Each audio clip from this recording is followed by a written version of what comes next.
So 6:36, call to order, that is recording. Okay, so I'm going to go ahead and take roll so we can get this started. And for some reason, Alfredo just won't move. Okay, there we go, to panelist. Okay. Okay, I'm going to go ahead and take roll. Karen Waters. Present. Brian Allen. Here. Alfredo Castillo. Here. Chris Coyle is not. See him, I believe he was out of town. Okay, Graham Zach. Here. Sir. Sid Gold. I do not see Sid. Okay. Thomas Hartfield. Here. Thank you. Raheem Kazi is absent. He emailed me earlier. Ralph Croy. Here. Nathan Lee. I'm here. Thank you. Jason Lester, he's an attendee. Jason, you have your hand up. Did you want to say something? Unmute yourself. Let's see here. Jason? I see your hand up. Can you check your mic, please?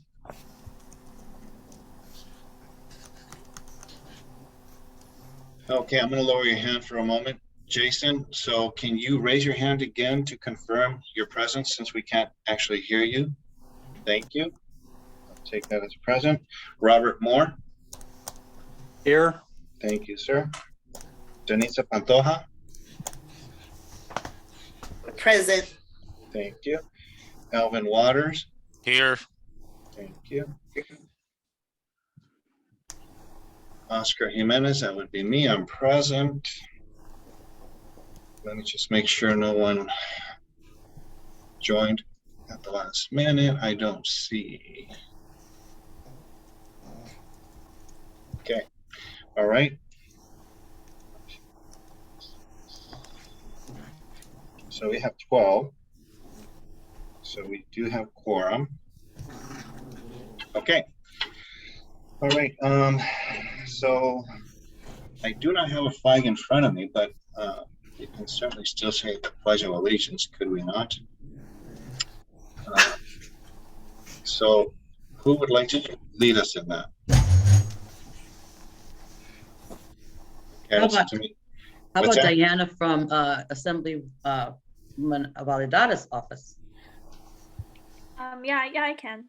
Okay, excellent. Then if you could, that would be great. Put your right hand over your heart. Ready, begin. I pledge Pledge allegiance to the flag of the of the United United States of America, And to to the the to the republic republic which for which it stands, one one nation, nation, under under God, God, indivisible, indivisible, liberty and with justice. justice for all. Thank you. Okay. Righty. So with that, okay, we will go on to item B, which is the comments from the Dunn representative. And I do not see Gibson on the call.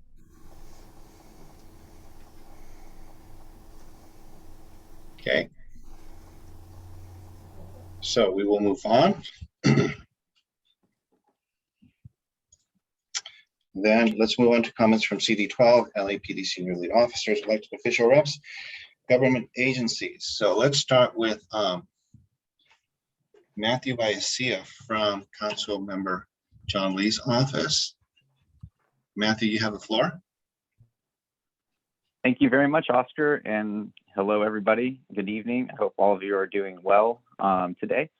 I just wanted to mention a couple different things. Let's see here. We've got a program right now in CD12 where we're asking the community to contact us and report to us any dilapidated news racks We are working with street maintenance and investigation and enforcement division to cite and have any news racks removed that aren't kept up to shape and are, starting to look like, eyesores in the community, or have already looked for a long time like eyesores and or become trash receptacles. And so we are trying to beautify the community by removing any that are, out of code. And we are asking the public to, report any locations to us so that we can forward those over to street maintenance and investigation and enforcement division. We're partnering with them right now to do that.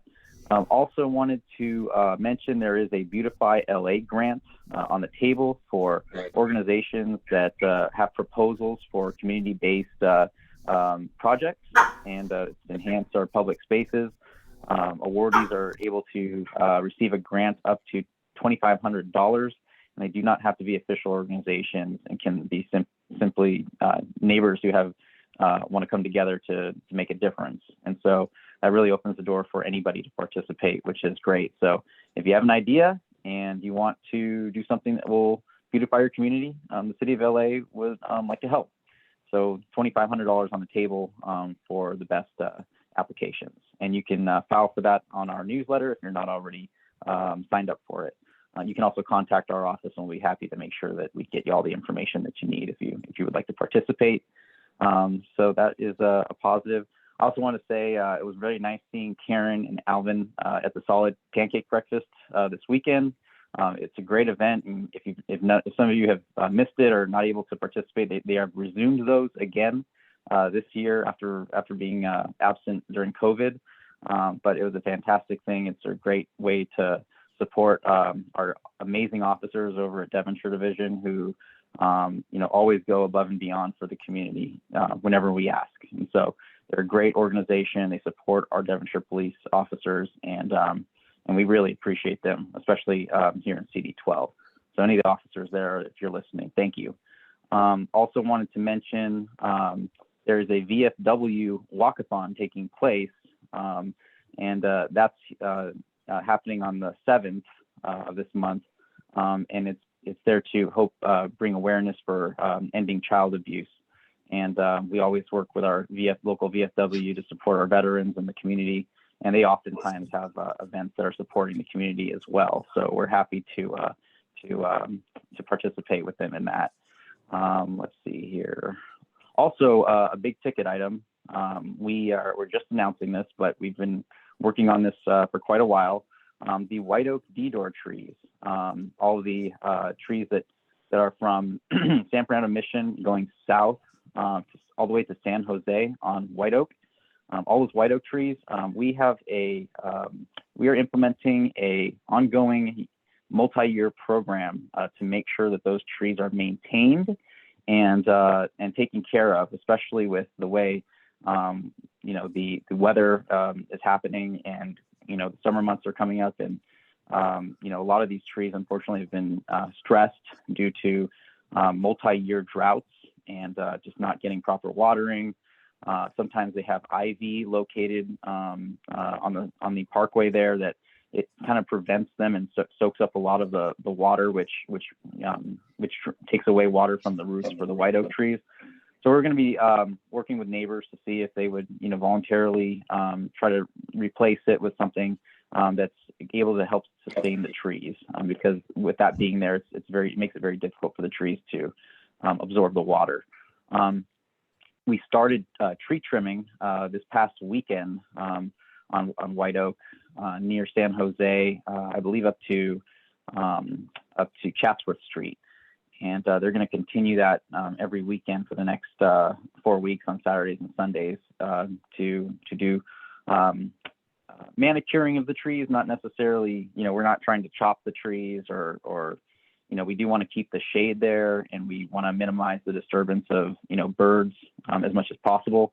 So a lot of the work they're doing is deadwooding, which means they're removing dead limbs and dried wood that could be a hazard if we get the high wind seasons. They're likely to blow off and that kind of thing, or if they're likely, just to make sure that they're not a danger.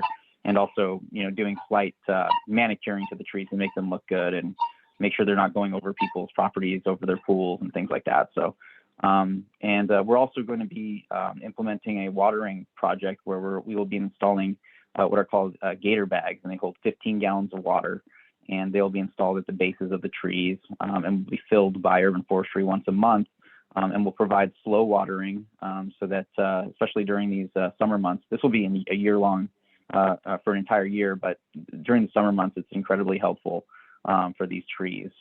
So Councilman Lee is very dedicated to protecting these trees and maintaining them so that the next generations can enjoy them because they are part of what makes up the character of our Granada Hills community. So wanted to announce that, and I think that's all I had tonight. So I think that's my 2 minutes, and I know you guys have a full agenda. So if anybody has any questions or has any, wants to reach out in regards to anything they heard, or in general just wants to reach out to our office for any assistance, we're happy to help. We can help you with any city agencies or departments that you're needing assistance with. You can contact me via email.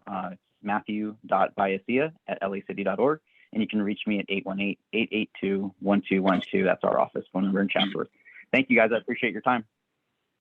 Thank you, Matthew. I I wanted to go over one other thing for Oscar, because I know that it's on your agenda. This is the Rinaldi sidewalk project.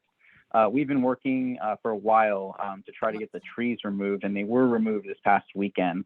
I think there is, I was told by Urban Forestry that there may have been 1 or 2 trees that they were not able to take out due to Public Works approval. Or Public Works approving a specific amount of those trees, but I am going to go by tomorrow just to see for myself exactly which trees were not removed. But I was told that some could not be removed just because Public Works did not approve some of them. So I'm going to check in on that. But we should be moving forward with the sidewalk repairs now that the trees that needed to be removed and the roots were removed. It did take a while because it had to go through Public Works, and we also had a change in the supervisor that was overseeing the West Valley area, and so we had a little bit of a delay due to just a changeover and different things happening. And so, but we're still working on that project, and the tree portion is pretty much handled to my best knowledge. So I'm going to go over there and double check on that because I just got that information today as the work was done this past weekend. So that's my update, and I appreciate all your guys' time tonight. Like I said, if you have any questions, feel free to contact me at the office, or you can email me as well. Thank you. Appreciate you guys.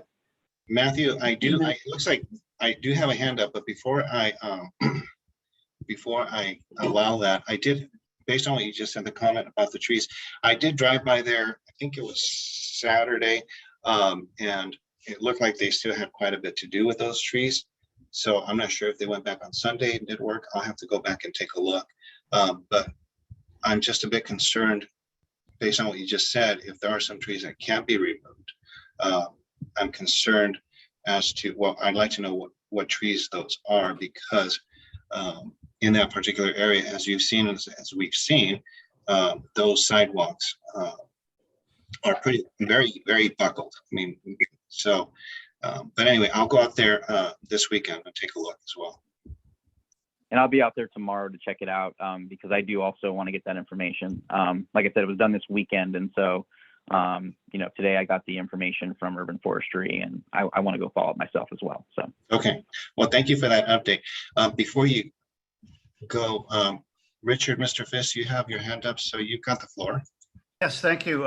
Matt, your colleague Sharon Bronson this afternoon at the Granada Hills Government Affairs meeting mentioned that you're having a May 17th food distribution drive, your office. And on May 21st, you're having a shred event at your office. So just want to let everybody know that. Oh, excellent. Yeah, absolutely. Thank you for that, Richard. And Sure. if you need any information on upcoming events, we put all the events that are happening in the community that we're aware of onto our newsletter, and including CD12 events. And it's a great opportunity for anybody to participate if they're interested. Please sign up on our newsletter at cd12.org. It's right on our homepage, and you'll get a weekly update. And it's a really great resource for the community. Thank you, Richard. Thank you, Richard. Thank you, Matthew. I don't see any more hands. Okay, so we will move on. Gibson did join the call. Gibson, we passed you up, but I'm going to go back to item B, comments from DUN representatives. So you've got the floor. Thank you, Mr. President. Apologize for that. We had a slight hiccup in the Zoom settings today, so there was a slight panic within our department. Gibson Yumbura, your neighborhood empowerment advocate with here at DUN. I just want to touch base with everybody, just letting you know that today Bonk will be, it is happening as we speak. Just want to make sure for if this board gets an opportunity, we are able to just kind of take a look at the Board of Neighborhood Commissioners. Will be doing an assessment of the code of conduct as well, the draft code of conduct policy, and there will be updates. As you know, that Raquel made our budget presentation. It was yesterday in front of the City Council Budget Committee. The City Council did not have too many questions or assessments. It was just a couple that there will be follow-up from the department in regards to that. And I do now be sending everybody the draft summary of what has been requested in this year's fiscal cycle, in this year's budget. And just going to be circling back with folks in regards to 1 or 2 items, and it'll be an email in regards to conflict of interest, certain policies. It's being discussed by several city clerk and DUN and the city attorney's office when it comes to funding motions. Other than that, if you have any questions, I'll definitely be following up with the email. Great, thank you. Any questions from anyone, the board, attendees? Okay, I see none. Before I move on to the next speaker, I do want to note Sydney Gold has joined the meeting, and I believe it was around 6:51.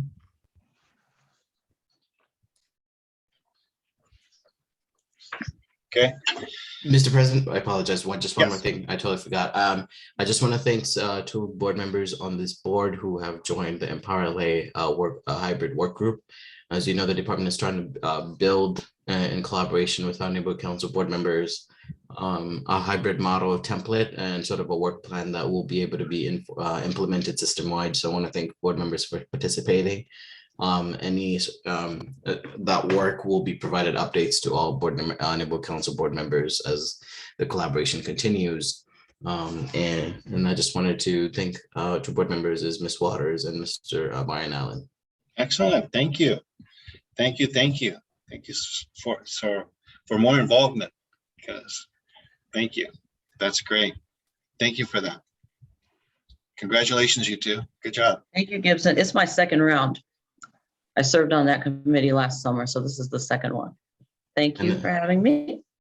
Good job. Thank you. Mr. Allen, Brian, you've got your hand up. You've got the floor. I do. I just want to say to Gibson, don't thank me for being on that group. I have become very disgruntled with the city, with DUN, and with city clerk, and with the city attorney. And I will be making more statements about that. The city should be talking with the NCs about conflict of interest. They should not be doing it without the NC's involvement. And I find this appalling. Thank you. Thank you, Brian. Karen, you've got the floor. Yes, I'm sorry, Gibson, I did have a question for you regarding our agendas. Obviously, this past month, we had some clerk situations which did require us trying to assemble the board at the last minute. So if you could please do us a favor, when you see our agendas, if there's anything on there, because, we work, you're the paid one, as we kind of joke with you, but seriously, so if you could please help us out by looking at our agenda, if there's something that may require someone else in the city to look at it, whether that's the clerk or whoever, if you could please do us a favor and alert us prior to a meeting, if there's something we need to address, remove, whatever, it'll be really appreciated by, I think my board members would agree. Yeah, most times I always actually do a review assessment of some of the agenda items. It's just that whenever I do a follow-up, it's not fast enough. So definitely we'll be a little faster in moving forward. Sounds good. Thank you so much. Okay, thank you. Okay, let's see. Let's move on then to We will move on to Ms. Guzman from Assemblymember Rivas's office. Please unmute yourself.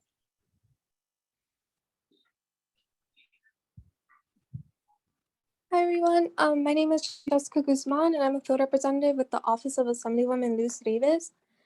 At this time, our office is still actively helping with constituent casework and assisting them with reaching out to specific state agencies and programs such as the EDD, the Housing is Key program, Caltrans, the State Franchise Tax Board, the California Public Utilities Commission, and the DMV.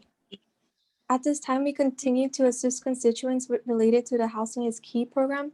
So if you know anyone in the community who needs assistance reaching out to the program for an exact update on their application, please feel free to refer them over to our office.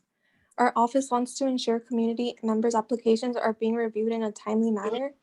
Additionally, the eviction moratorium has been extended until June 30th for those who are pending a final decision on the outcome of their application. Our office is still open in person and anyone is welcome to pass by if they would like to sign in as a walk-in to learn more about state resources or need assistance reaching out to a specific state agency. Additionally, to make our services more accessible, we also offer and host virtual office hours for anyone who needs that assistance. Additionally, I do want to share some past events that our team was able to partake in. On Earth Day, our team was glad to have more than 100 volunteers to join our team in a tree planting event over at Rudy Ortega's Senior Park. Our team looks forward to continued partnerships and hopes to continue to improve green spaces throughout our district. If anyone is interested in volunteering in the future, please feel free to contact me. Additionally, on May 14th, our office will be partnering with Senator Hertzberg, Tree Pitbull, and the City of San Fernando to organize a community cleanup. This will be from 9 a.m. to 12 p.m. So if anyone was interested in volunteering, please feel free to let me know and I could provide you with further details. Additionally, our office had hosted in the past a Cal Jobs Career Fair. This event was in collaboration with the California Department of Human Resources. It was set up as a webinar and was intended to provide community members with information and tips for those who are interested in applying for a state job. The Department of HR was able to provide a lot of helpful recommendations on how to navigate your job search through the Cal Careers website. If anyone was unable to attend and is still interested in learning more information, please feel free to let me know. Additionally, I will go over budget updates. Last year, the Assemblywoman was successful in securing over $300 million in the budget subcommittee number 3 for the Clean California Grant Program for the local projects across the state. Future projects include beautification for our district on the I-Freeway, the 118, the 170, and the 210. Our team is happy to share that as part of the funding, the Clean California program was able to host a proposal meeting to share details regarding the 170, which is going to be starting from Victory Boulevard up to Sheldon Street. Some details for the area's improvement will include installing artwork on the pedestrian overcrossing at the Valley Plaza Sports Complex, paint parts of the Roscoe Bridge, repair cracked asphalt at Victory, Sherman Way, Roscoe, and Sheldon, and improve the base of sculptures at Sherman Way. The purpose of this project is to bring greater cohesion to this corridor, and this is estimated to take place December of this year to June of next year. Additionally, as part of the funding to the Clean California program, we were able to host a meeting for beautification efforts on the 5 freeway, which will be from Sheldon Street to Paxton Street. Some of those details include removing graffiti, installing access to deterrent fencing, restore irrigation systems, replacing dead plants, installing rock features, and stamping concrete and slope pavement. The purpose of this project will be to bring greater aesthetic cohesion to the corridor while also securing fencing to improve safety as well as longevity on this specific highway. Additionally, our team had just received news this week that our district has excuse me. been awarded. Thank you. Okay, sorry. No, sorry. Time's up. Yeah, Ms. Reed. Thank you. Yeah. Okay. Was that 2 minutes? Thank you. Thank you, Karen. You're welcome. Thank you, Ms. Guzman, but I think we have some questions. Sid, did you have a question? Yes, I do. Thank you. Thank you for your presentation. I'm still concerned about the gasoline tax, and I understand that the gasoline is going to go up in the summer months. And I don't understand why the assembly is not taking some action to prevent this harm to motorists. You say it was to go fix the highways. I drive on the highway today, and the Highway 5 doesn't look like it's been touched. It's barely, the lines are barely visible. So where's all this money going? So do you have an answer for that? Thank you. Yes, so in regards to gas legislation, I do know that the governor had previously proposed a gas legislation relief plan.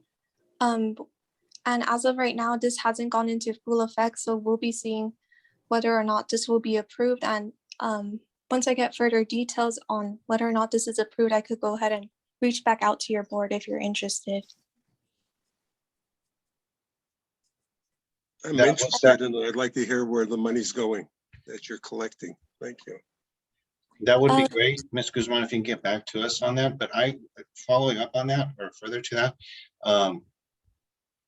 based on what you just said, it sounds like there's only one thing on the table being considered, but I would like to hear what other options could be considered if this doesn't pass, because quite frankly, residents of California need some kind of relief.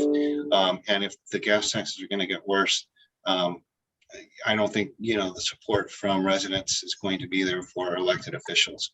So I'm just sharing that with you. So if you could ask Ms. Rivas to also come up with what other options they're considering. Thank you. I'll go ahead and pass along that information to my team. Great, thank you. Mr. Waters, Elvin, you have a question for Ms. Guzman? Yeah, just a couple of things. So, I mean, I have to echo what Sid said, because on that 5 freeway, I mean, I know that we're in a drought, but during the times that it was raining, I have to wholeheartedly agree with him that I felt pretty unsafe on that 5 because those lines are not visible. And I mean, for that to be a problem when it's not even raining, I mean, I gotta admit, it's scary on a rainy day, and probably the reason why there's so many accidents. The question that I did want to ask, just kind of circling back to the beautification, is, I mean, I know there's a lot of deep conversation about the beautification, but I mean, the elephant in the room here is along those freeways. I mean, there's still the problem of, the homeless encampments. So, I mean, I'm just kind of wondering how that project's gonna live up to its expectation, knowing that that's an ongoing issue. Right. So that was another thing that I was going to announce as part of our budget. As of this week, our team had received news that we had been awarded over 9.5 million from the California Department of Housing and Community Development for the Home Key program. So we're hoping that through this program, we're going to be able to conduct more outreach for those living on the highway, so they have at least that opportunity and are offered those resources to permanent housing. Do you know if the state controller is going to be releasing, I mean, just maintaining transparency of how that money is going to be allocated, just kind of echoing what Sid was also saying?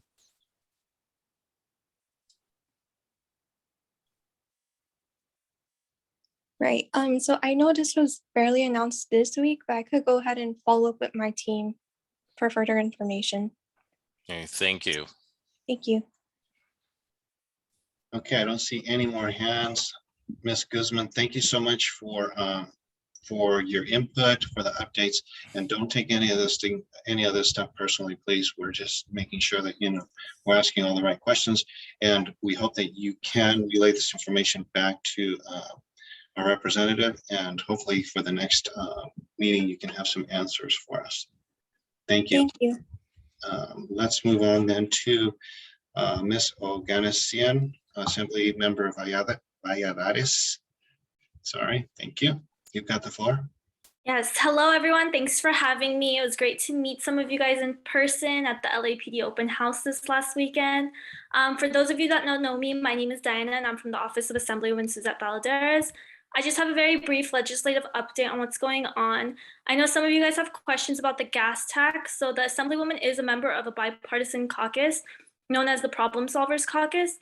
They have introduced the first bipartisan bill to address the gas tax. So this bill would suspend the gas tax for 12 months.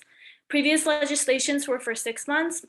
So this plan would suspend the state's 51-cent per gallon gas tax and use a portion of the state's surplus for any transportation projects that are funded by the gas tax. I know you guys know the governor's proposal for the gas tax is to give a rebate of $400 per registered vehicle, and that would be $2 maximum per person. It's not clear on which decision they've come to yet. The Assemblywoman's legislative package is fully introduced. Her bills are making its way through the committee process. She has about 20 different bills, and they're all on her website if anyone's interested. AB 2640, also known as the ZACI bill or the Food Allergy Resources Guide, has passed through all committees and will be voted on the floor in the coming weeks. This is a bill that would require the Department of Education to create a document guiding school districts and the best practices for preparing food and helping students with food allergies. Also, Caltrans has shut down the Reseda exit westbound on the 118 freeway. The off-ramp had an infrastructure issue due to a pipe that was underneath the ramp. It's estimated to be closed for about 6 months, so there may be a little bit of backup traffic in that area. And yeah, just a reminder that the office is always here to help you guys in any way. We have liaisons in all of the state agencies that we can reach to for any issues. Like Jessica mentioned, we are also dealing with a lot of EDD and housing cases, so feel free to send anyone our way if anyone's having issues. And yeah, I'm free to answer any questions if anyone has any. Great, thank you. Before I do hand the floor over to someone, I do want to say thank you for that other option as far as the gas relief. I think from my perspective, that seems much more equitable to just suspend it altogether than to give rebates or whatever that's going to be $400 per registered vehicle, because if you look at that, there could be people who have registered vehicles that don't function. How is that going to work? So are they going to get that money? And how is that fair? I don't think that is an equitable method. I think there's, again, other methods could be considered that make it more equitable. Yes, and also people with electric vehicles would also be receiving it. So like, yeah, see, so I don't know where that thinking is coming from, but anyway, it's flawed. I'm going to give the floor to, is that Mr. Hales or Miss Hales? You had your hand up first.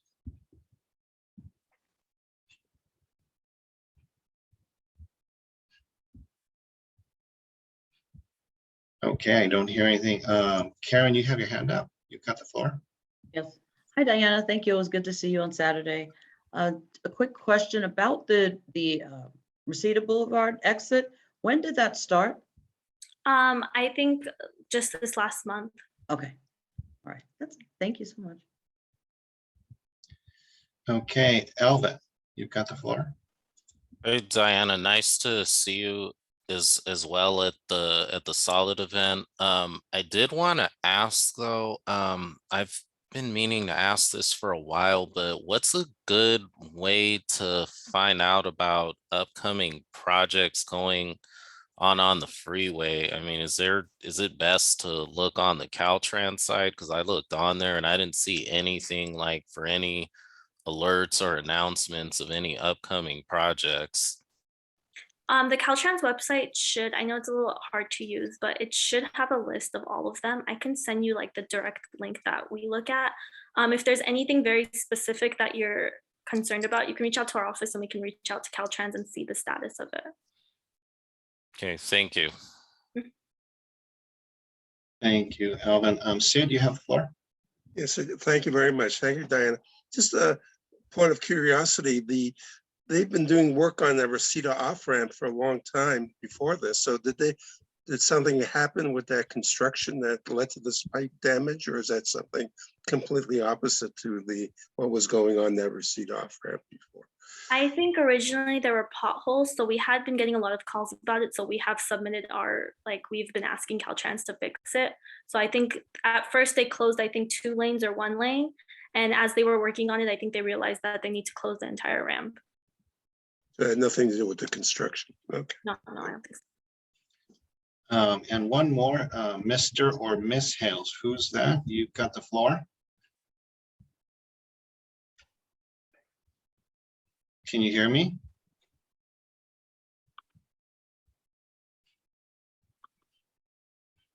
Okay, we're gonna move on. Thank you again for the updates, appreciate it. And I hope again for the next meeting, we can have an update as far as the gas tax, because that is definitely something that's affecting all of us. So Yeah, thank you. Okay, let's see, and we have Tara from LAUSD.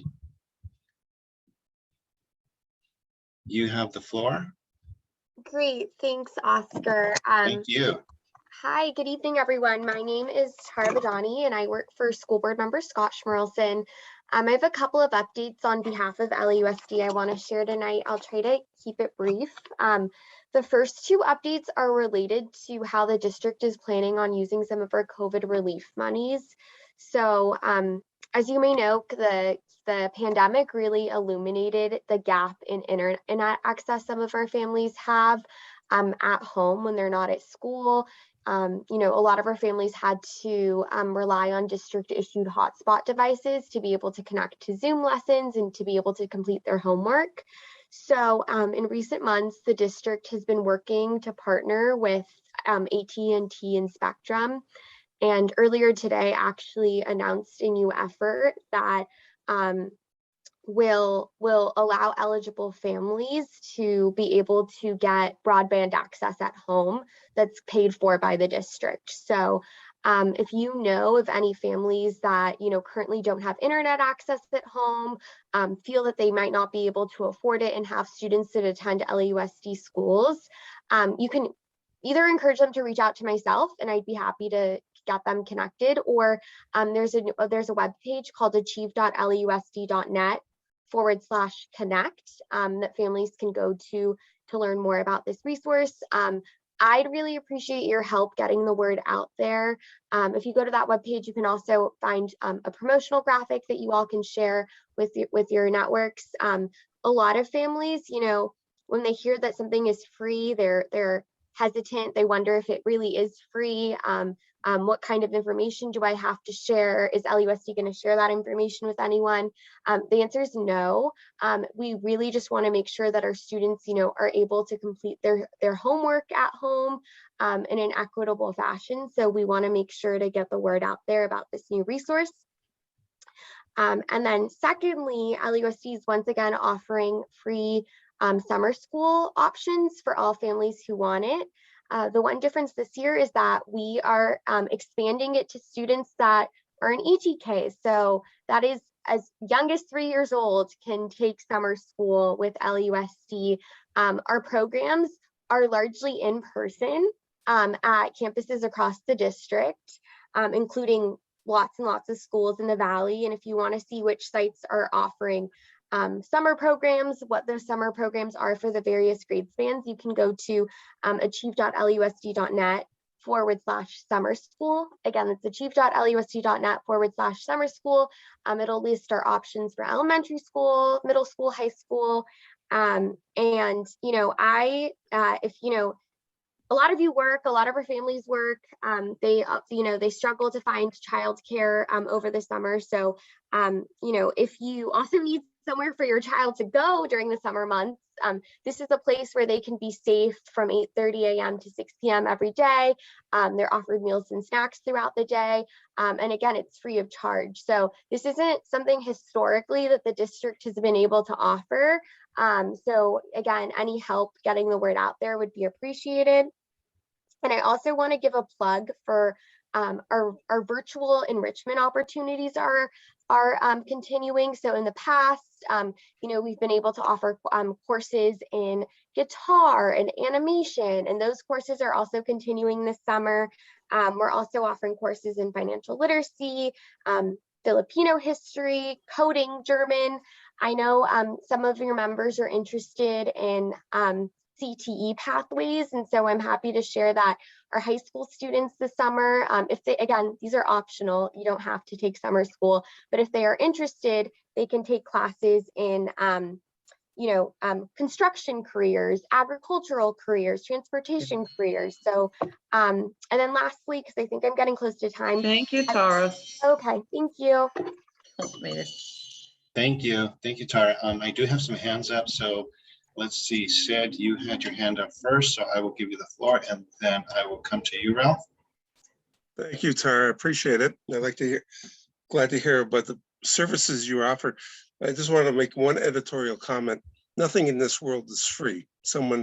I would like to use no cost or whatever rather than free. That's just my comment. And the neighborhood council before the pandemic hosted a forum about the sexual education program in LAUSD. And there were some concerns. Is there any update about the programs that are going on now in LAUSD in regard to sexual education? Thank you. Yeah, so I believe you can go, let me just Google it really quickly. So our health education programs are in alignment with what the state mandates. So in the state of California, all students have to take health education. And, there are various efforts to make sure that it's age appropriate elementary school and secondary school and high school. And the website where you can go to see what all of those offerings are is HEP.lausd.net. So it's HEP, Health Education Programs. Can you do that again, please? Yes, so it's HEP, HEP, LAUSD.net. And that's where you can go learn more about what are the state mandates. You can see some of the sample curriculum for the various levels. And also if you're a teacher or if you're a parent, you can also access resources about like, how do you talk to your child about not using illicit substances? How do you talk to your child about the changes their bodies are experiencing? So there are also some parent resources for parents on there. Thank you. Thank you, Sid. Ralph. Yes, I would like to continue the discussion we've had in the past about manual arts programs in the schools. We're graduating students that really have no training in society. I mean, we used to have manual arts programs like auto mechanics, carpentry, et cetera, and we did away with that. And we had one person on the board said they were training everybody to go to college. Well, that's nonsense. Not everybody's going to go to college. We need to have something for the students so that when they graduate from high school, they're qualified to do something. And we don't need studies or so, we need action. I've talked to Senator Hertzberg on this, and he was shocked that the manual arts programs were being done away with.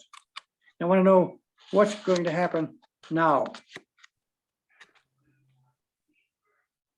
As a point of order for a moment, I believe this question has come up before, and Tara provided quite a comprehensive itemized list about, was that February, Tara, or March? It was an expansive list of answering all these questions. So would you mind resending that, Tara? Yeah, I'd be happy to resend it. I was here back in March, and that's when I sent the email about our pre-apprenticeship programs for students that are in high school. Thank you. Good point. Thank you, Karen. Danitza, you've got the floor. Sir, what is being done? Can I go? Or? Yes. Okay. Yes. Okay, thank you. Tara, first of all, thank you for sending us emails and updates. I appreciate that on what's going on. I had a quick question, and you may not have the answer. I had a question. There was an article about the district settling with the Office of Civil Rights regarding not providing students with special needs their services during the pandemic. And I don't know if the district, because I know they just settled, if the district, what the plan is going to be to provide those services to students. And I know board member Schmolerson is the chair of the like special education. So I was just wondering if you happen to know yet what the plan may be to remedy what the agreement was with the Office of Civil Rights and LAUSD. Yeah, so I don't, but I can definitely get that information for you. Special education isn't really in my wheelhouse, so I don't want to make up an answer, but I'll definitely get an answer for you and have them go ahead and email you. And I'm pretty sure I have your email, so it shouldn't be an issue. Yeah. Great. Thank you so much, Tara. Thank you. Okay. Ralph, you've got the floor. I'm going to let you, I'm assuming it's a follow-up, but again, this issue has come up. She has provided some information. And if that information can be provided yet again, perhaps something we can put on our website for our constituency, if that's information that they're looking for. But you've got the floor. Go for it. Well, my comment is on manual arts programs, just because people go into manual arts programs doesn't mean they're stymied. I mean, my brother and I went to a trade school. He ended up going to MIT, got an electrical degree, a mechanical degree, and a doctor's degree from UCLA. I graduated from the University of Michigan, became an officer in the Army, and then got additional education because I was working with radars, et cetera, and I got an electrical degree. So the fact that you have manual arts programs doesn't mean you're stymied, but the students should have the opportunity to get some training to be useful in society. And I'm not hearing that. So When just are we going? wait, Karen. So Tara, I'm assuming, can you, this has been something that's come up. Can you just, so we can put this to rest, find out if there's consideration at the LAUSD level to bring these programs back or something to that degree? And if not, then, you know, it is what it is. I agree though. I mean, with Ralph, these programs are important, but if it's not something that the district is considering at the moment, can you just bring it to their attention that is something that, you know, that some of our constituents would like to be considered? Karen. And then I'll come Yes, to you, I was gonna ask Tara, would you mind sharing Mr. Schmirlson's email address so that, you know, if Ralph has some questions, these are deep questions that we already know you can't answer, but since he's the representative, he would be more in the place to answer those questions. So that way we can kind of move past that. Yeah, sure.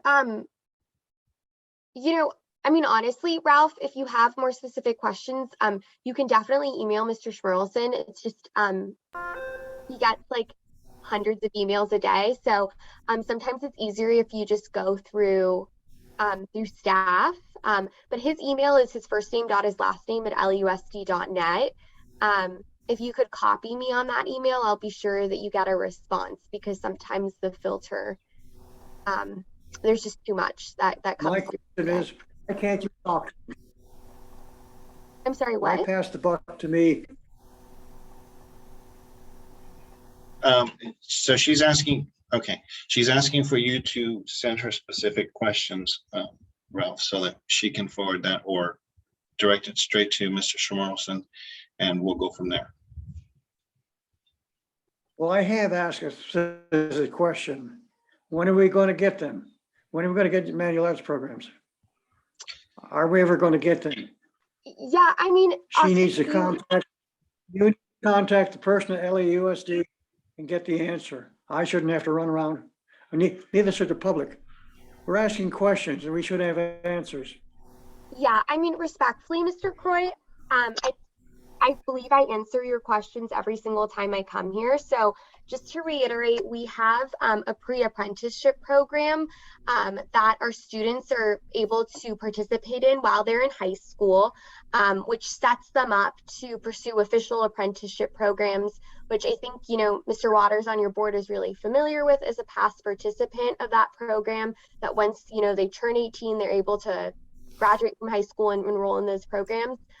In the Valley, not all of our high schools have manual arts, but at Van Nuys High School, for example, which is now a part of Board District 3, they offer metal work, they offer woodworking, they have an auto shop on campus. Ford regularly donates vehicles to them so students can get hands-on practice. So students at Van Nuys High Schools do have access to those opportunities, and you can learn more about going to Van Nuys High School's websites about the types of resources they have available.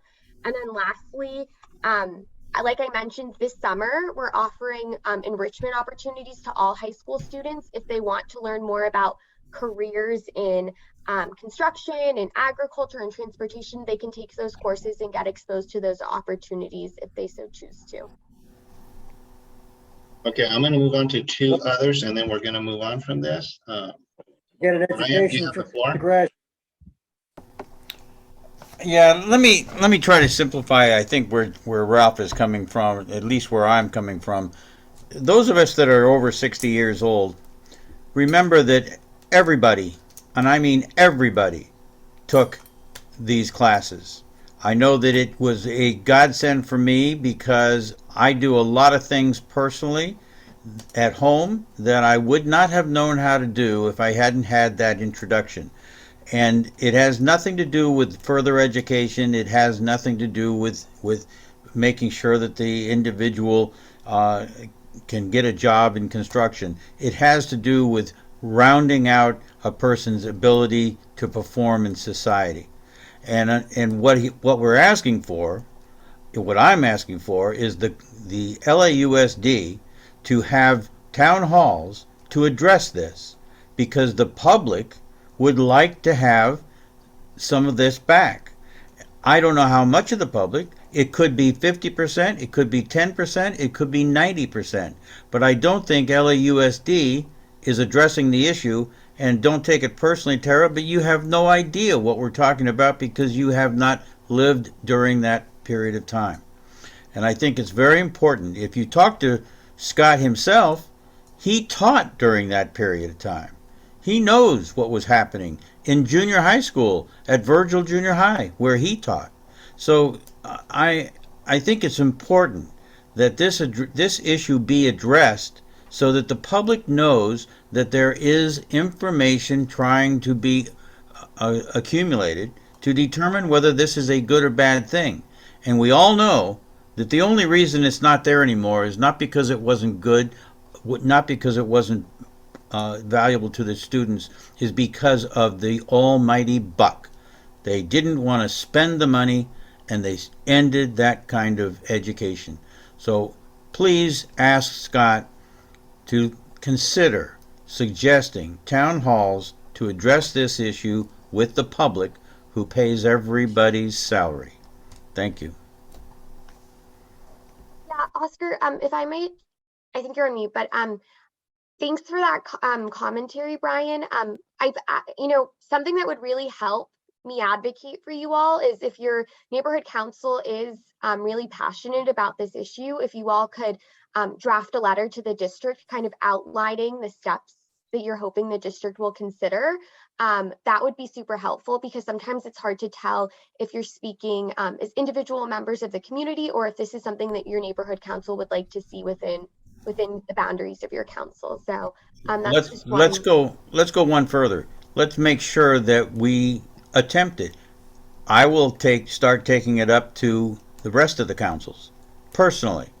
I think the city needs to weigh in on this so we find out whether there is interest or not. If there isn't, then so be it. But if there is, we should address it. So I will come up with some ideas in that myself. Thank you.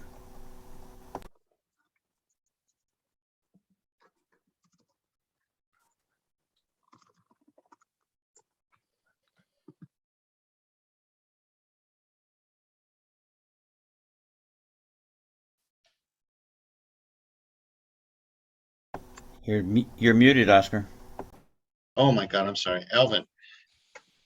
Yeah, I'll try to make mine quick. So just a couple of things. I mean, I see both sides of this. I was one of the last graduating classes to see, the manual arts.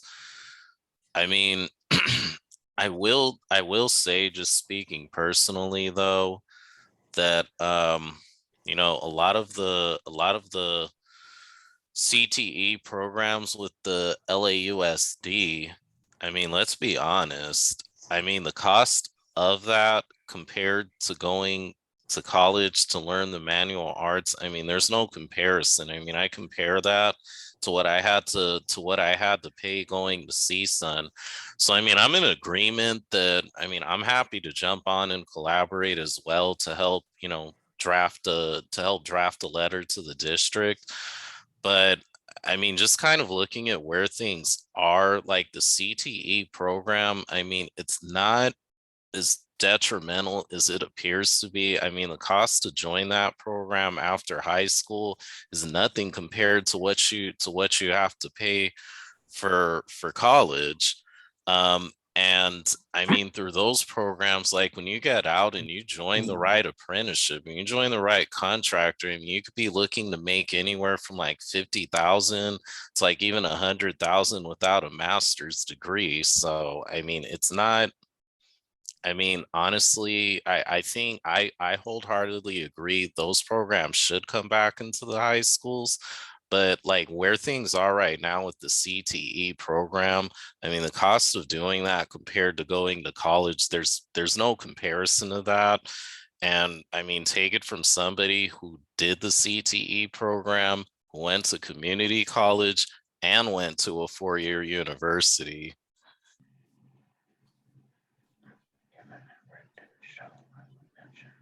Thank you, Alvin. Denitza? Thank you, Oscar. I actually just want to support Tara here because I think there's some confusion. CTE is happening at the high schools. The CDE, the California Department of Education, is calling it career technical education. So it is, that's what is kind of, they're not saying it's manual arts, but they have these career technical education tracks that high school students can follow, which Tara's been mentioning over and over. And just as an example, my husband and I went to a fundraiser on Saturday for a culinary arts program, and there were LAOC students there with their teachers. They're getting phenomenal training with their teachers. They're working with very well-known chefs in the industry, getting some great experience. So I just want to support Tara because she has been addressing this, but I think there's just this confusion where you keep saying manual arts, but CDE's changed it to career technical education, and it is happening at the high schools. It's like a state requirement. So, I just want to support Tara here, and I think there just seems to be some confusion. It's just every school is offering certain CTE tracks, every high school. Thank you, Correct Denitza. me if I'm wrong, Tara. Thank you for clarifying that. Well said, Denitza. Thank you. Okay, so let's move on then. It is 7:34. Let's see here. Who do we have? We have Blake Clayton. He is from Sheila Kuehl's office. Yes. Good evening, everybody. Blake Clayton, Supervisor Sheila Kuehl's office. I am filling in for Tessa today. It's a pleasure meeting a couple of you at the Granada Hills Chamber meeting earlier today. I'll keep it very brief as I know you have a loaded agenda today. The first thing I want to start off with is the Anti-Racism, Diversity, and Inclusion Initiative listening session that's going to be taking place.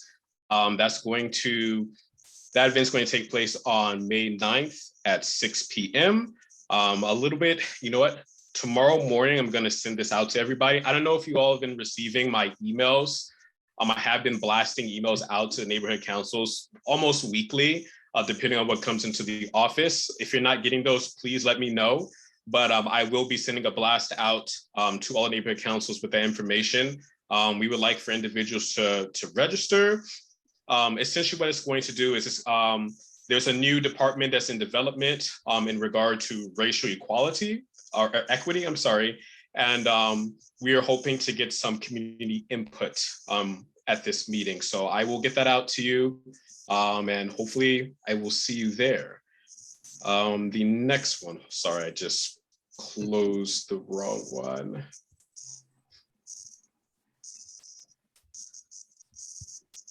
Okay, the next one, it's in regard to the youth. So the Youth Commission for LA County is putting together the Speak Your Truth survey. And what they're asking is for youth. I don't have an age group. I know this question has come up, or it came up today, better said, inquiring on what the age group is for youth. But what's taking place is they're asking the youth to fill out this survey, and what it's focused towards is mental health. You know, a lot of us have our ideas. We know what we want. We know how we want to direct mental health concerns, but we want to hear from the youth. The Youth Commission wants to hear from the youth to see what their ideas are and see what they can put together to address mental health throughout LA County. So that is, I will get that information out to you all if I have not already. But that'll be taking place. Oh, I cannot find the flyer, but that'll be taking place. I believe it's May 31st is a cutoff date for all individuals to sign up or fill out the survey. If you can get it out to our youth groups, I would be grateful. That is actually all I have for you tonight. I do not have anything additional. I know Tessa shared with you a lot of the updates for last month, and I don't want to reiterate the same thing to you. Thank you. Thank you. I do have some hands up, so let's see. Questions. Sid, do you have a question for Mr. Clayton? You've got the floor. Yeah, I do. Thank you. A couple questions. I just heard that the population of LA County dropped 131,000 people. And I'm just wondering why so many people are leaving Los Angeles and Los Angeles County. And do you have any idea of how many businesses have closed down in Los Angeles County through the pandemic? How much business has been lost or gained? Do you have any records there? And my second question is, I also heard that LA County bought another hotel for the homeless. And there's been a number of reports about these homeless hotels, especially the one in San Francisco, which is completely deteriorated. So I'm just wondering what the county is doing about that, whether they're continuing this program of purchasing hotel properties for the homeless. Thank you. Okay, so in regard to your first question, in regard to the businesses and those who have left LA County, I do not have any information on that. Definitely something I can look into and get back to you on. When can you get back to me? Well, I will get back. I will try to get back to you this week if possible. I don't know if that information is readily available, so I don't want to like, you know, really steer you in the wrong direction, but I'll look into it. You and I can stay in contact, and I can, you know, get you the answer once it's provided to me by our departments. Thank you. In regard to the next piece, which is, I believe you're talking about maybe the 818 hotel. I'm not sure where it is. I just know that one was purchased, I believe, through the county. And Okay. the report on how unsuccessful these projects have been in other cities. So I just want to know what safeguards you'll be putting into effect in if this is what we're going ahead to be doing in the county. Okay, so in regard to, if it is the 818, I will share now that the project has not been funded yet. The county is seeking funds from the state to put that together. I don't really have too much else because, like I shared, it hasn't been approved. It's kind of a project still sitting. We're waiting to hear back from the state. Once we have that information, there will be a lot more communication, a lot more information for the community. But at this time, it's kind of at a sit still. It's where it's at right now. But just to kind of share a couple of things, you know, at this facility, there will be wraparound services. The facility will be gated. There will be security guards at the location at all times. There's only one way into the property. There's a lot that comes with it, but that's just kind of scratching the surface on what's taking place with that property. But as I said, it hasn't been approved, and there's really no new information on it until, you know, we know if this project is going to be approved or not. Thank you. Thank you, Sid. Alfredo, you have the floor.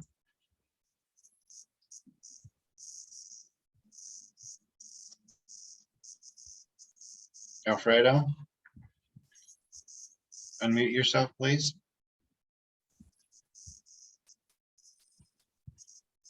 Okay.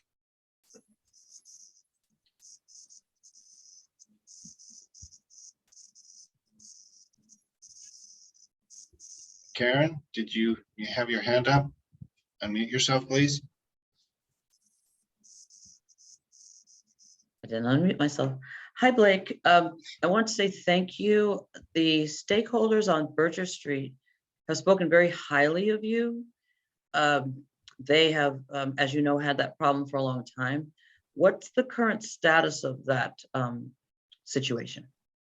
Okay, so the county did have a meeting with the city to discuss what's taking place, learn the history from the city in regards to the situation, and really just catch me up to date, because as you know, we kind of just adopted this, with the whole redistricting, so I'm very new to this situation.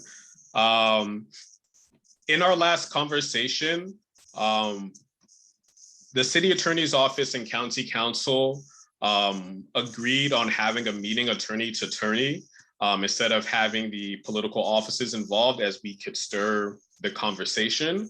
I actually spoke to the attorney today, and he shared that the city attorney and the county's county council will be having another meeting, hopefully sometime next week, with some more information. But as the county stance as of right now is to push for a receivership. But as I shared, we don't know what that outcome is going to be. That conversation will likely take place next week. And depending on what happens, I will continue to update the residents of the area on what I learned from that meeting. Okay, well, thank you very much. They are, they have hope, and you've brought hope to a whole neighborhood of people. And just so you know, they think very highly of you. So, and this neighborhood council is very grateful as well for you helping our stakeholders. So thank you so much. No problem. Do what I can. One more, and that is Mr. or Mrs. Hales. You have the floor.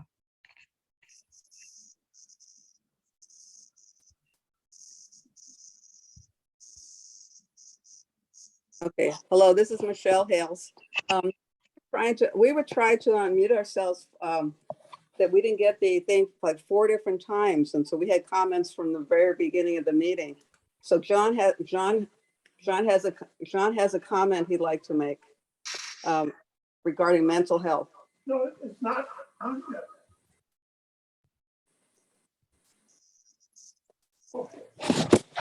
Well, anyway, he's busy now, but anyway, regarding he brought up the top, that was the county person, so we wanted to make a public comment a long time ago, but since you're talking with the county person, I noticed that there are a lot of hotels being bought for the Project Home Key, and then we spoke to the LAPD, and they said that that a lot of these places that are now Section 8 are getting funding from Section 8. And some of these people, we don't know what's going to happen to them once it turns into a Project Home Key. The ones like, for example, Extended Stay America in the Valley. So what's going to happen to the people who are already at hotels that were Section 8, and they're going to become Project Home Key? So that is actually an ongoing question right now. I'm waiting to hear back from policy in regard to what is taking place, but I believe that is being explored by all of the homeless deputies on the board of supervisors to figure out what's going to take place. Yeah, because from the LAPD, they told us that some of them are gated already, and they have guards there already. Some of them were picked up. They had drugs there, and they had prostitution going on. So really bad stuff has been going on at these hotels that have been procured already. They're going to change over to Project Home Key. But so I agreed with what Sid was saying earlier. But thank you very much. No problem. I'll follow up and I can get back to you. I can provide you my contact information if you don't have it. Okay, thank you. Thank you, Ms. Hales. And I think lastly, Mr. Fisk, Richard Fisk, do you have anything to update? Yeah, very quickly, Thank you, with sir. yes, with LAPD, Captain Burns has made some comments about there's an increase in violent crimes and residential burglaries. There's more crews going around to commit those burglaries, but the numbers were down last week, but reported cases are up 35% year to date. There's a large increase in catalytic converter thefts valley-wide, and burglary and theft of motor vehicle is up about 40% year to date. There's about 10 new officers being sent to Devonshire for this deployment period. Deployment periods are 4 weeks. 4 weeks, yeah, there's 13 deployment periods in a year. And also the senior lead officer in charge, Sergeant McDowell, has noted that they're short staff and each senior lead officer is handling multiple areas. And see, our senior lead officer in this area, Parker, mentioned that crime was up about 5.7% year to date. Burglaries are up, wow, 119.2% year to date, 57 versus 26 in this area in A35. And grand theft auto is up 24.1%. Motor vehicles is 55.8% up. And this is in John Parker's area. That's what I got as a report. Thank you. Thank you, Richard. Anyone have any questions for Richard? That's really perplexing, some of these increases. I mean, 119, wow. Well, yeah, 56, that's a lot, yeah, in this area. Okay, thank you for that. Sid, you have the floor. Yeah, thank you. Thank you, Richard. A couple questions. Do you know when we're ever going to get the lead officers coming to our meeting? Or are you going to be the permanent representative? Well, like I mentioned, they're down to like 2 or 3 officers. A lot of there's personal time off. Several officers like Patty Patik's been out for a year with health issues. She's been hospitalized. Sergeant Torres has been out with medical leave. Efren Corral is out. So it's kind of difficult for the senior lead officers to do all of the meetings. There's, I think, I don't know, 7 or 8 in Devonshire Division. So I guess I'm the best you got so far. Appreciate the work you do, but I also had a. But you know, they do have their monthly meetings. Parker has his monthly meeting where you can get more information directly from him. And the other officer, Sellers, also has a monthly meeting, the neighborhood watch meetings. And if you get on their list, you can get more direct information and they can actually bring up very specific crime information. Thank you. Alfredo? Let's see. Alfredo? Yes, sir. My mic working now? Okay.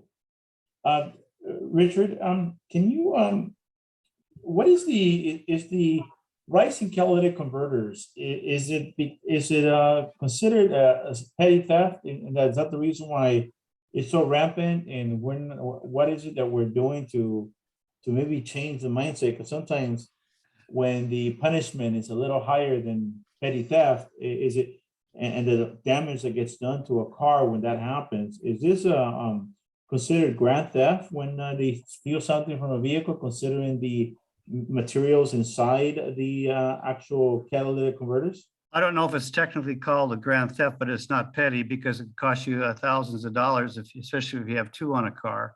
And of course, you can't hardly drive it without it. What's happening is these criminals are taking it to and taking the places and salvaging the metal out of it. I don't think they're trying to resell them per se, because they're going to have another program where they can show you. They're going to put vehicle ID numbers on the catalytic converter. I don't know personally how good that would mean anything, except that when they show up at salvage yards, the owner shouldn't take it. And there's also different ways you can put like a cage around it, make it more difficult for the thieves to saw it off in 2 minutes. So there's a big big industry in selling those minerals and components in those catalytic converters. Brian has a question or an answer. Yes, Brian? Brian, you're next, and then Robert will come to you. Yes, Richard, can you shed any more light on the accident on Balboa just past Woodley and the curve, in which I believe there was a 7-car pileup and major injuries? Can you shed any light? I understand it was a head-on collision. I'm sorry, I can't. But that brings up another point. We do have a volunteer community patrol. I think several of the other people were on that call, and they're still recruiting people. So if you're interested in joining that, we do go on patrol and don't go to traffic accidents and help with the traffic. We carry police radios. We've got uniforms. We drive those funky little BMWs around with lights. But no, I don't have anything specific on that accident. Yeah, Bill tried to get me in on Saturday. Okay, I just didn't know if you had any additional information. No, I don't. Sorry. All right, thank you. Robert? Robert, thank you. Sorry, just a quick comment on the catalytic converter, because we've experienced this a lot at work.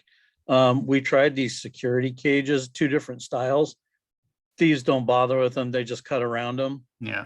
The VIN numbers engraved on them haven't worked. They just steal them and take them.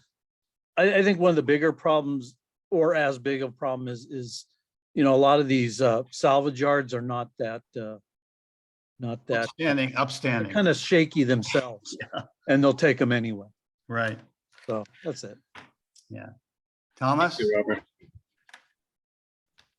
Thank you. Yeah, actually, I was going to mention on the catalytic converters, it would appear that I think people kind of headed that direction. Is it's on the recycling centers or the salvage yards. That's suspicious. And generally, when you recycle, aluminum, things of that nature, they kind of look at your driver's license and kind of, take inventory of who they're giving a check to. It would seem like that is where, the unscrupulous business owners would be on the salvage yard, hold them accountable for receiving stolen property. That's my thoughts. Thank you. That is an issue. I see John and Michelle Hale's hand is up. Okay, can you hear me now? Yes, I can hear you. Excellent, excellent. In regards to the catalytic converters, this past weekend, there was a pancake with the cops. Right. And I cornered a couple and asked the quick question, which is, if all of these folks are out there stealing these catalytic converters and throwing them in their trunks and driving around and picking up all of them, why aren't we putting pressure on the recyclers who buy that stuff from them?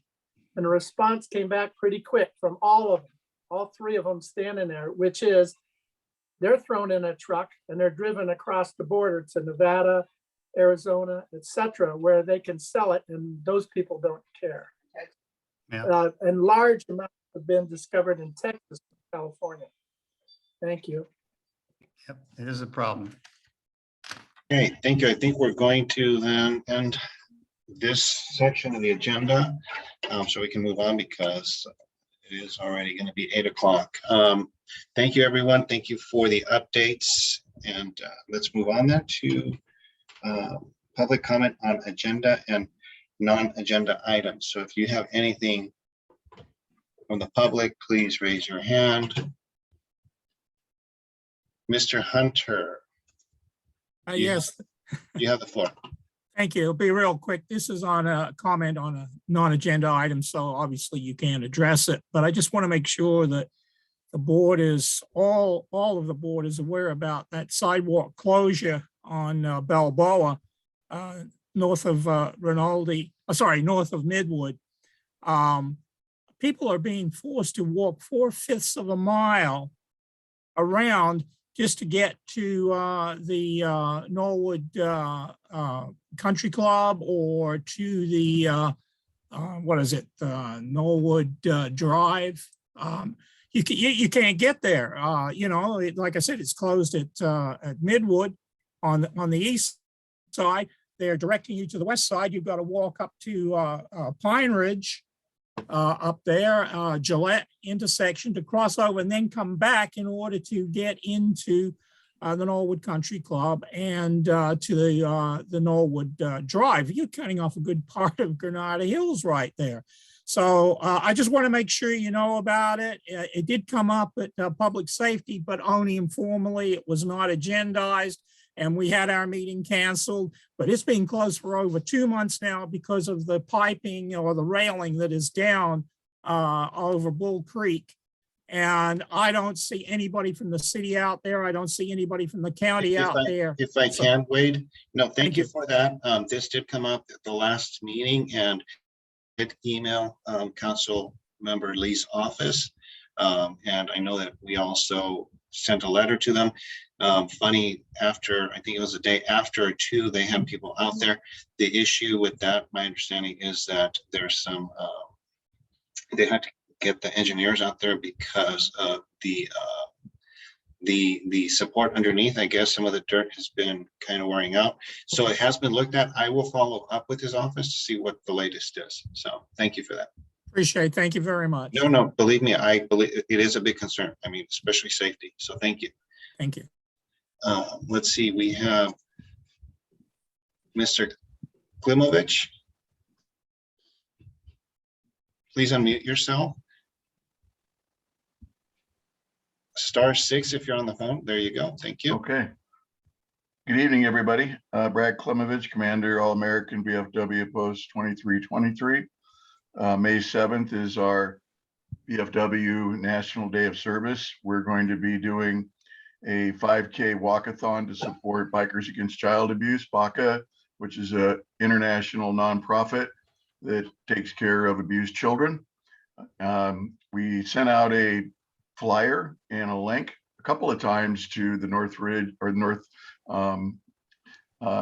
the North Council, but it doesn't seem to be making it onto your site. I don't know who handles that, but I sent another one this evening. I was hoping you could put that out there for us. Had some problems with the webmaster in the past. He seems to want to shun us, and I hope that you won't let him do that and help support us. On May 30th, we're going to have a Memorial Day event. Starting, doors will be opening at 9 o'clock with the C-17 flyover and events and our Buddy Poppy sales. That's to help us with our relief fund and honor all of our fallen veterans and missing in action. We'll also be having a barbecue and welcome the public to stop on in.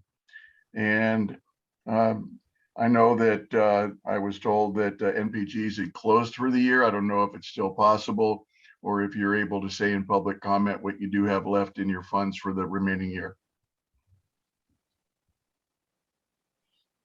Thank you. Okay, let's see. Next we have, I guess you're not going to answer that question. That can come up during the treasurer report. So I'm going to move on to Mr. Hales, Mr. and Ms. Hales. Thank you. Appreciate that. Making up for lost time now. One topic that is pretty well known and widespread, mental health and support for mental health. Wanted to share with you that there is a major shift in corporate structure supporting mental health. Example, Kaiser has decided to minimize the amount of outreach support that they provide to people that normally go on for months after the critical event, whatever it may be. They're now saying you got 6 events to get yourself fixed, and then it's on you. There are thousands and thousands of people out there right now in need of constant, if you will, interaction with a professional. And it appears that Kaiser is stepping away from that. I can only assume that Kaiser's not doing this on their own, that there's a lot of other areas in the country that have made these side steps, but it is a financial issue. They no longer want to pay for that psychiatric support for those people. After 6 events, that's it, whether you're a veteran or not. Thank you. Thank you, Mr. Hales. Okay, and I don't see any more hands up, so that we're done with public comment. We are going to move on to item E, President. The first item we put on here, discussion motion to approve or encumber funds for MPG for 3,500 for EHR. For community outreach materials. Outreach is for the purpose of obtaining clinical health evaluations from victims of the October 23rd, 2050 Aliso Canyon gas leak. Results of the evaluation obtained will be provided to support the permanent closure of Aliso Canyon. City clerk recommended introducing this item. No, that was a few days ago.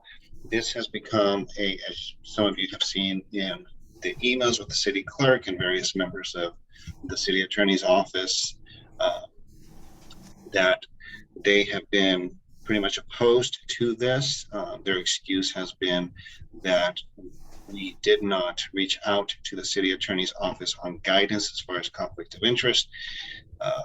But we all know that Brian Allen recused himself when this item came up for a vote. Apparently that is not sufficient. According to them, we should have reached out to them for their guidance so that they could tell us basically how many steps we need to take outside of the office chambers or whatever.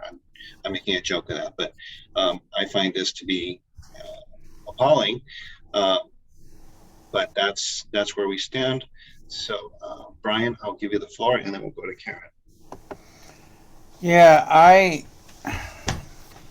have to, as everyone knows, I have been extremely careful on this subject, and I recused myself because I knew that there was a potential of being looked at as a conflict of interest.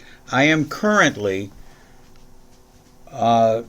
dealing with this on my own, outside the council, not with regards to the subject matter, but with regards to the methodology of conflict of interest and recusal. And I have just recently found out today that this exact same situation is occurring in another NC. And I will have a conversation with that NC as well. So I don't know what's going on. I don't know why they are doing this, but I do know, and I know Gibson is listening in and he will report back to Raquel that we are discussing this concept of conflict of interest, but the conflict of interest is now being modified as we speak with meetings between city clerk Dunn and the city attorney, and they are changing the rules along the way. I don't understand it. I'm appalled by it, just as you are, Oscar. I think our council acted extremely accurately, and for anybody to give me any answer as to how a recusal could be grounds for conflict of interest when it wasn't discussed with the city attorney is, in my opinion, that's almost criminal. What has happened here is they have accused me of being in a situation where I created a conflict of interest. And everybody that's on this council, you can speak for yourselves when you need to, knows that I had no conversation with anybody on this situation at all. And it should be brought up very carefully, but very specifically to them, that they have gone overboard and they have no reason whatsoever. And let me tell you the last reason that I've been given, and there's been 3 different reasons for us having this refused. I was given the reason that I uploaded the BAC. Well, guys, that's the rules in the NC guidelines, that the treasurer has the access to do that.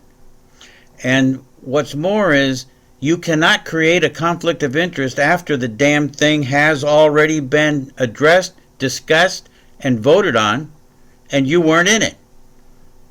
So I don't understand what's going on, but I can tell you there's a problem. There's a real problem.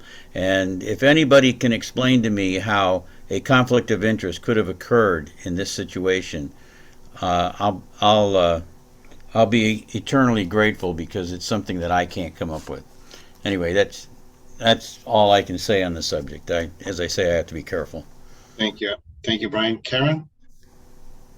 Yes, I share the concern about this matter because I did call out the city clerk and the city attorney as well, because we're talking about $3,500.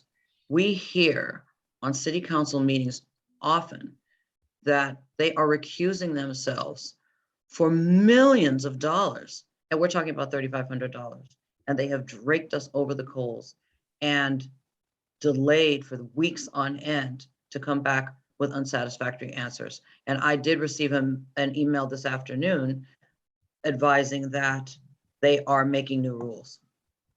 Right now, as we speak, they're working on some new language. So literally, something is wrong, seriously, with this whole situation, and it is very unfortunate.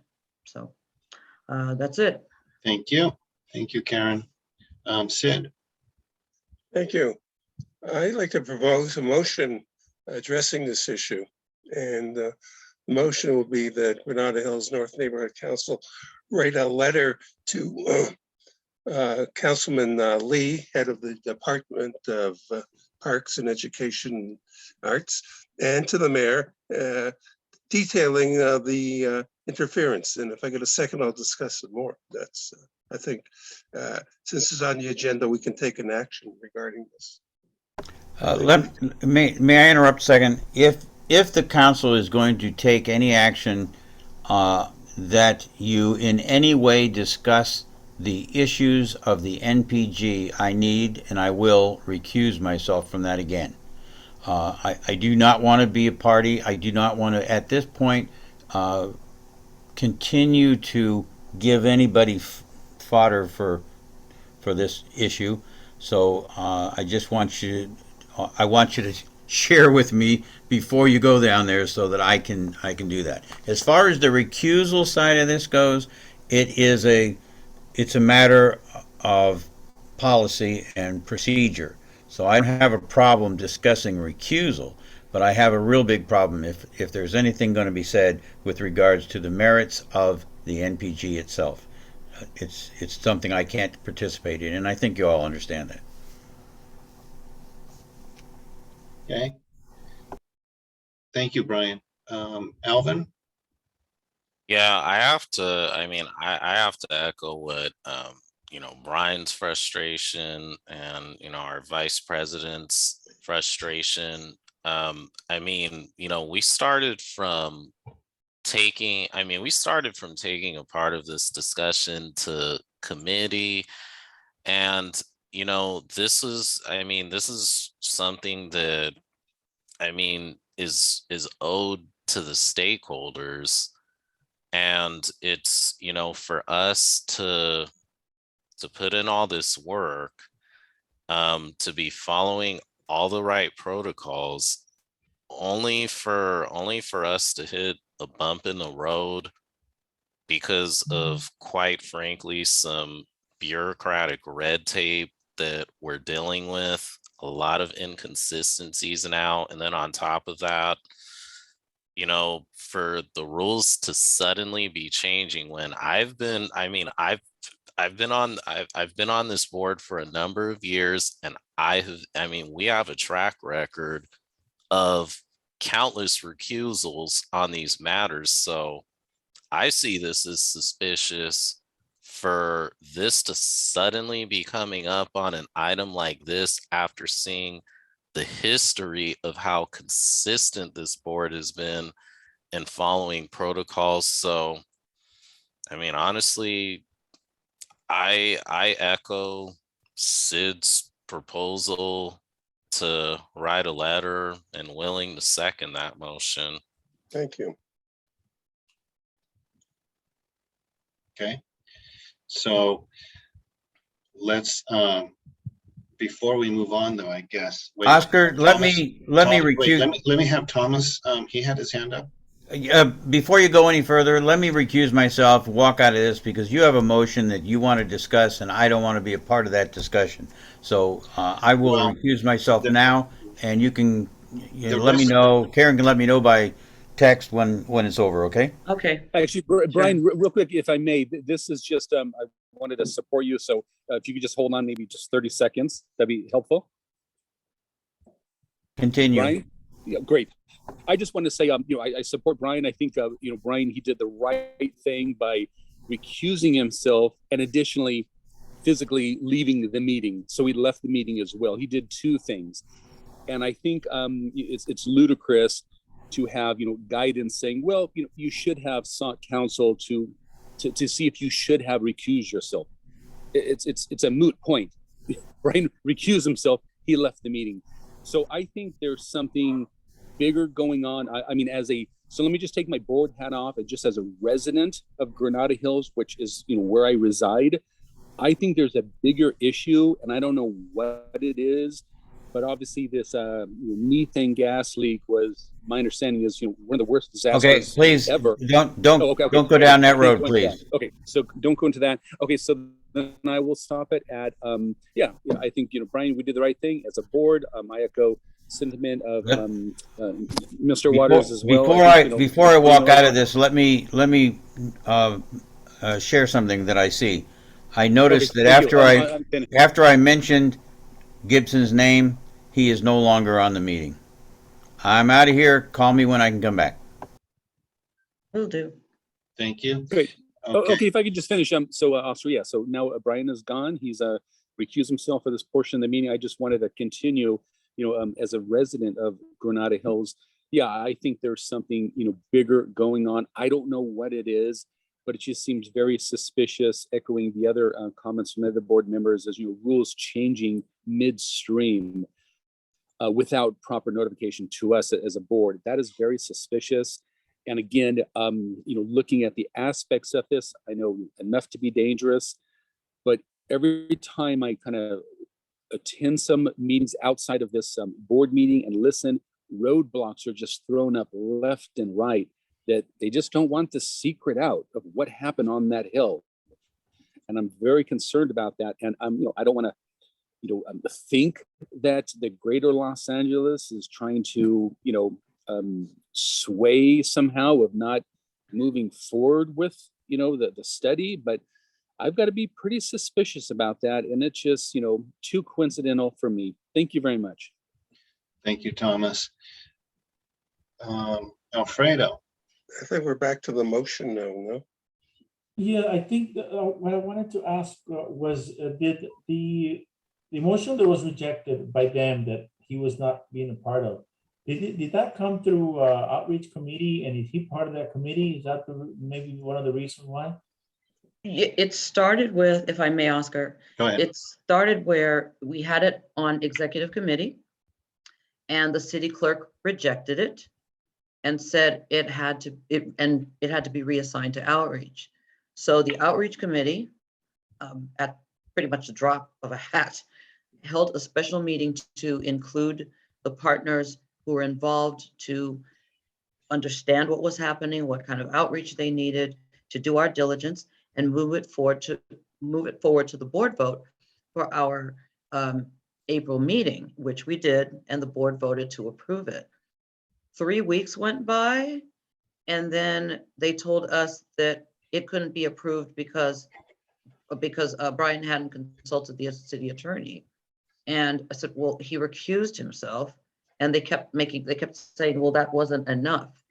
And for most of us who served on this board, whether it's just for a couple of years or for many, many years, we have people recuse themselves all the time. They recuse, it's over, we move on.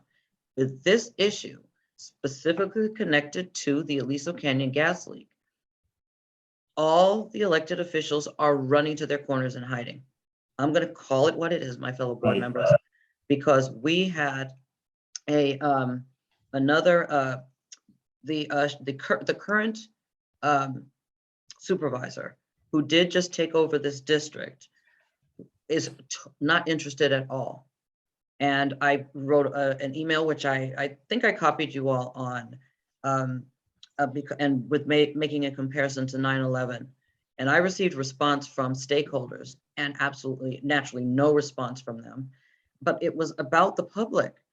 people are sick and people are going to be sick. And there is just If I no. may interrupt, Karen, sorry, I know there's a lot. This is a very passionate, there's a lot behind the scenes that we don't know. It's 8:15 time check, and we have not even addressed. So noted. So Okay. we really need to move forward now. There is a motion out there now.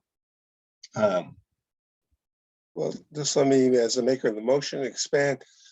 I think it's fruitless to go through these discussions. I think that we should be taking an action about the unnecessary interference from Dunn. And we should be contacting our councilman who's the head of that committee that oversees Dunn. We should be contacting the mayor who appointed her. And we should be counting a number of the elected officials, accounting what we did and the unnecessary interference done So by. is that, okay, so your motion, Sid, is that to replace the motion that's here? Or is that a new motion? I don't have Because to. there's several things on this one item that came up for discussion. Okay, I'm not And, sure. and the thing with this one, if I may, is that we're talking about some dollars that unfortunately are not going to be spent in time for the year to end. So we should maybe consider having that discussion about that and moving it forward and having it be encumbered, if we can do that, for whatever other project for next year, or we're going to end up losing it, right? Well, the interested subject is the one that can answer that has left the room. Right.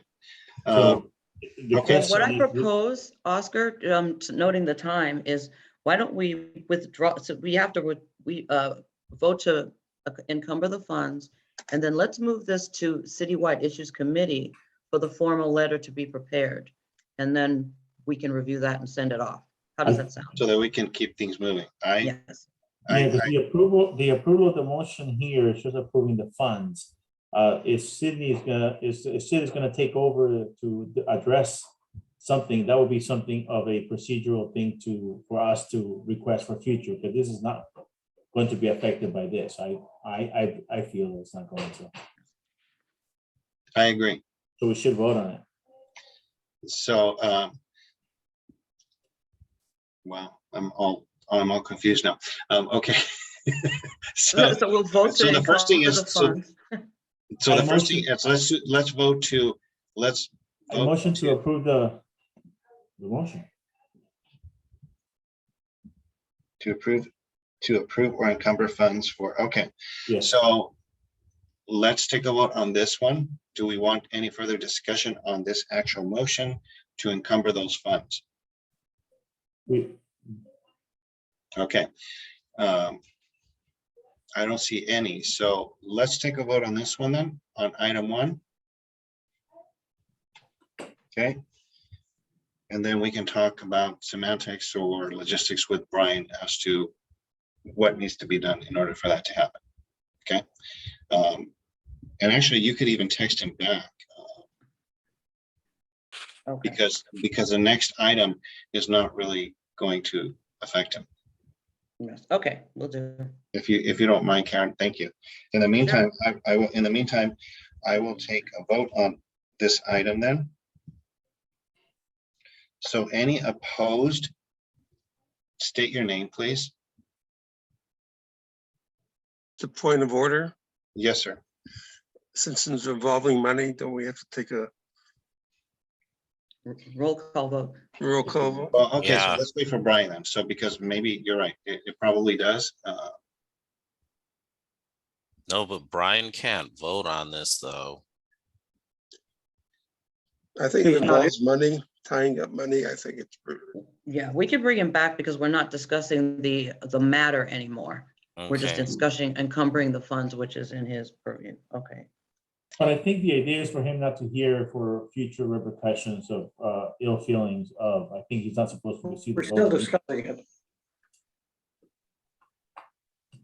That's the recusal. Okay. Yeah, I'm not sure, because if he's here, Dunn's gonna go nuts. I have no idea. Well, let's let's find out from him if we do need to be, Right, if then we he need can a go back. BAC, then he can go back and we can move forward, and I'll keep track of that, and I'll fill out the BAC later. Okay, so while we're waiting for him, then let's move on to item E2, which really is not an action. It's just a note just to let everybody know that I will reach out to John Lee's office before the next meeting to see if we can have someone come to our next meeting and give us an accountability of the Sunshine Canyon landfill amenities fund. I know we've been asking for this for years. I think it's time. So I will reach out to them and let them know that that is going to be on our agenda for an official update. Now, item 4E4, does anybody know, Gibson left the call, but I wanted to find out. Oscar? Yes. About the Sunshine Fund, there was a motion that passed City Council on the 26th of April that encumbers $340,000 of that fund for Holy Cross Hospital. Council file 21-0155S1, 340,000. Okay. That's out of the area. Okay. Thank you. Thank you, Richard. I appreciate that. But I'm sure there's more than that. So we just want to find out where the other funds are being utilized. So no, this is good. Thank you. I appreciate that. Okay, so item 4, does anybody know we did approve for a Zoom license? Does anyone know if this is supposed to be coordinated through Dunn, or is this something that we can move forward with? And maybe I can reach out to Aaron Devandry since he's familiar with that. And right. Actually, that's what I'll do. So I'll take that action. All right. I just answered my own question. Here's Brian. All right. Brian.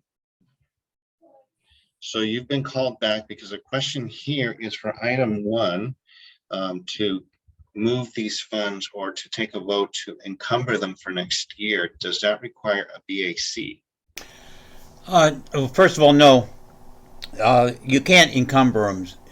There's nothing we can do from a technical standpoint.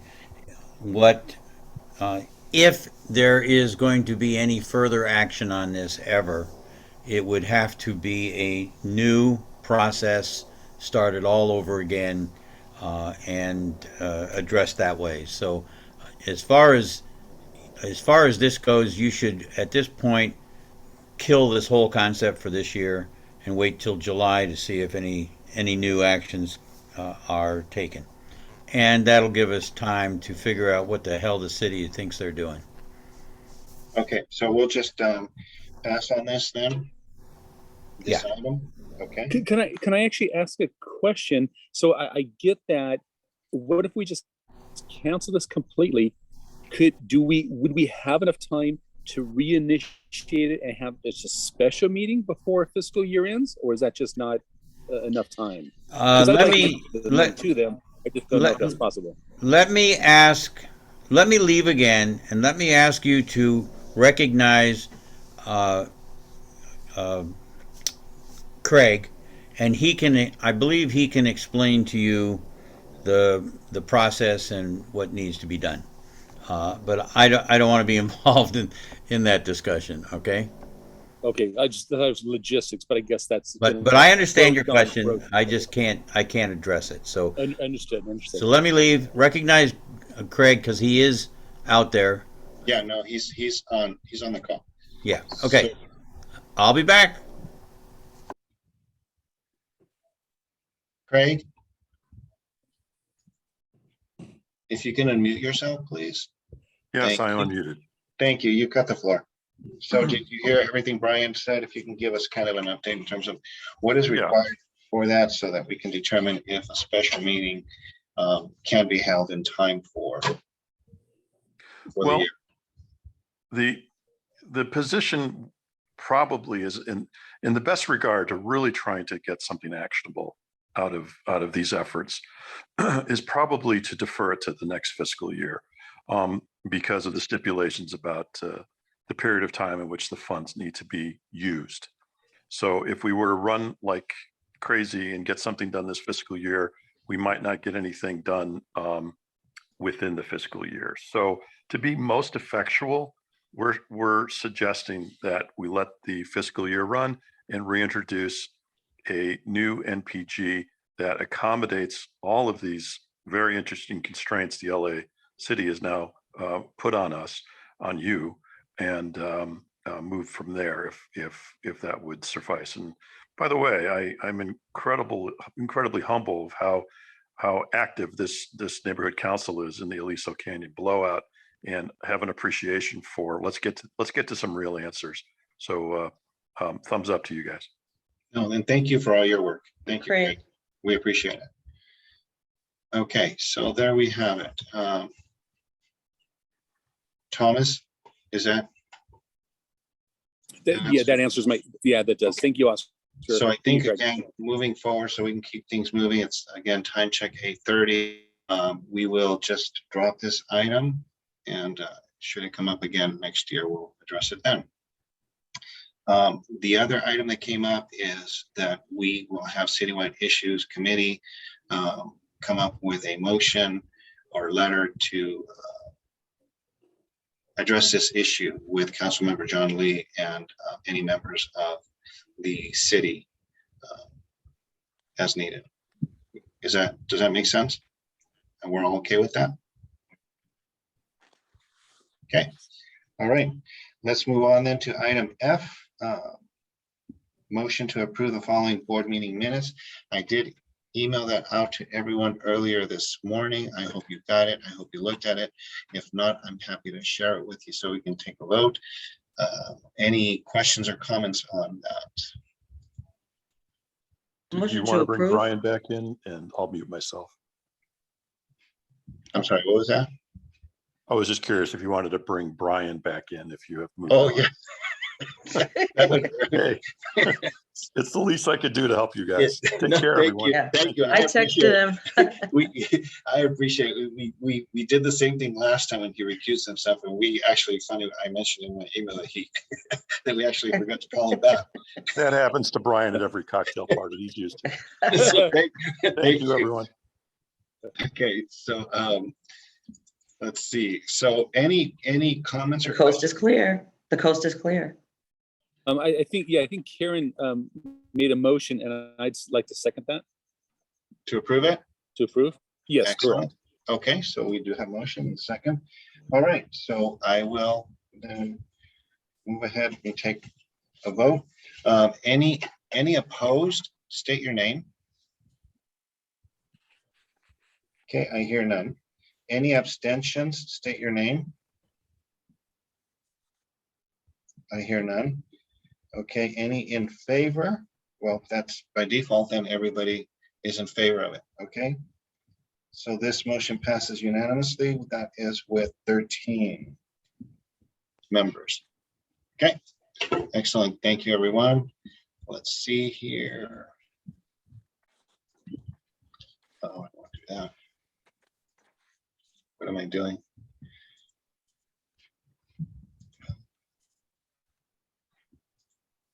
See, I'm telling you, I'll figure this out eventually. Okay, all right, so next item, thank you everyone, sorry for that.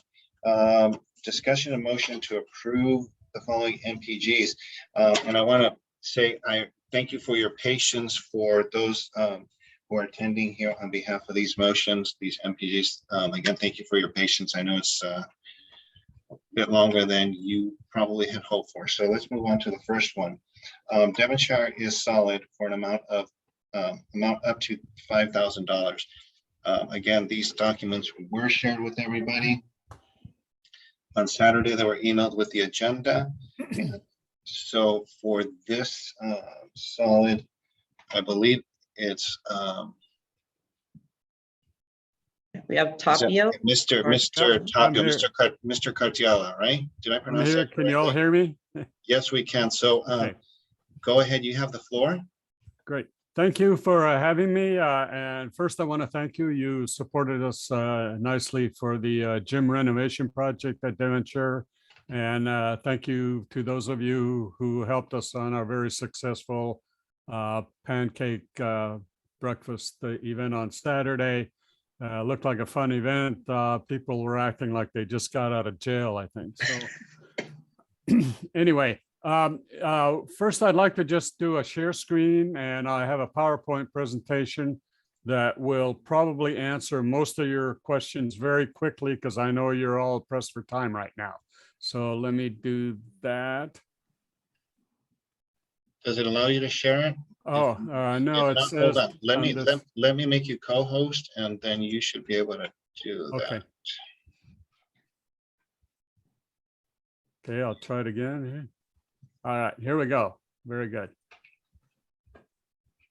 Okay, everybody sees that okay?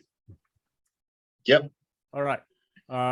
So the NPG is purpose is to upgrade and renovate the Slow Crow trailer, project 222, that's what we're calling it. And the reason we're needing to do this right now, and I was in that trailer on Saturday, and it's awful. There's no room for additional senior lead officer, which they need. Workstations and office equipment, a lot of it are broken. We have broken hinges, doors, floors, desks, and drawers, severely limited storage and workspace, unprofessional meeting place for high-profile individuals. And donated non-city buildings like this trailer are not updated by city funds. So they are relying on us. Okay. We are asking you in the NPG to help us on only the furniture replacement portion of this project. And this is kind of what they're proposing. This is what the captain is requesting. This is what she wants for the community relations office. This kind of gives you an idea what they're hoping to get. And this is the supervisor's office, very similar. But the main one here, this is the main SLO office. And this is the design, their first design at it. And this kind of shows you a little picture idea that they're modular desks, which are very expensive. They have more storage above the desks and so forth, a lot more storage and a lot nicer. They have nice chairs and so forth.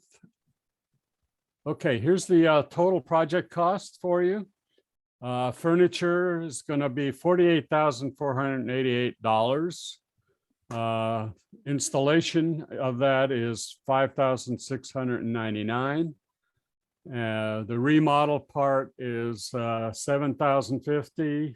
The replacing the flooring, $6,300. And believe me, I was in there. The flooring is in terrible shape. And the ramp and steps on the outside, they need to be refurbished as well. The total of the project is $72,000 roughly. How much goes to the retirement fund?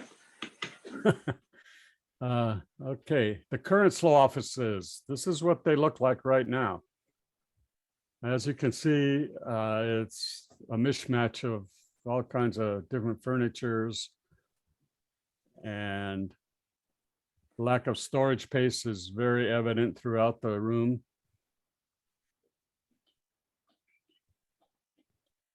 Some of the flooring, and now I saw warped areas of the flooring. There are scratches all over the place, scrapes. And this is the supervisor's office right now. It's really not very professional looking. Okay, does anybody have any questions? I can go back to any item on that presentation if you want. I do have, I see Sid, you've got your hand up. So you've got the floor. Yeah, I'm dismayed by what you report. What does our councilman say? It sounds like they're just forgotten about the police department, that somehow just letting it go into room. And John Lee, did he say there's no money available? It just seems ridiculous that you have to work in this sort of situation. This is our most costly project we've ever taken on, and we're our pancake breakfast helped a lot. We do a lot of other fundraisers. Our solidarity program, we raise money through that. We have some money already. We already have commitments from other neighborhood councils. We're asking all of them for the same thing. So far, we've been pretty successful on that. We have almost $2,000 pretty much promised to us. It's looking like we'll be able to pull this off. Just a question of when. It's like, I'm just dismayed. I support the project, but I think we as a neighborhood council really should think about doing a little more active besides giving a little money here. That's it's disgusting. Yeah, you'd be amazed at the things we provide for the Devonshire division that the city does not pay for, and that is our main function, is to pay for things they need that city doesn't give. And I mean, we're talking things like surveillance equipment, and stuff like that. We provide their television, their cable TV, so that they can stay up to date. That's a monthly expense for us. So they can stay up to date on all the news items that are going on. We provide them with their Wi-Fi, for the officers, and that kind of stuff. It just goes on and on. So. Okay, thank you. And let's see, we have Thomas. Thomas, you have the floor. Thank you, Oscar. Thank you for the presentation. One, the cost of the furniture seems outrageous, but obviously, I'm sure you've done your homework and gotten different bids, I'm sure. The second question is it a case, and I don't know the facility that well, is it a case where the Devonshire division has outgrown its current facility? I'd like to learn a little bit more about that, because 72,000 for this, updating this modular, I guess, trailer seems like quite a bit, but I just wanted to get my arms around that. Thank you.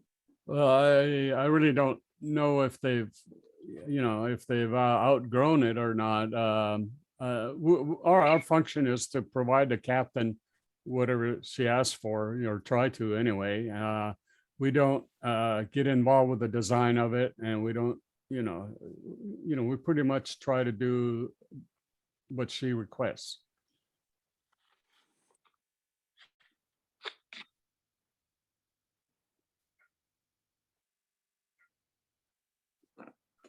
Okay, thank you. Let's see. So we have Brian.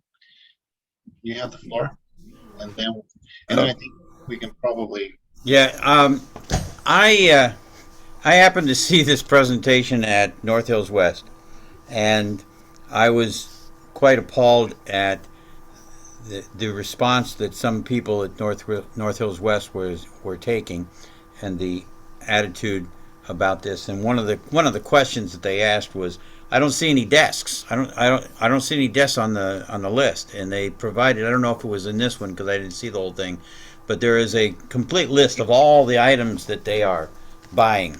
And like normal, a company like this that supplies modular workspace, they call them workspaces, not desks. And they are expensive. There's no question that they're expensive. They are also high quality. There are lots of pieces, and the police have to have a better environment to work from if they're going to do their job.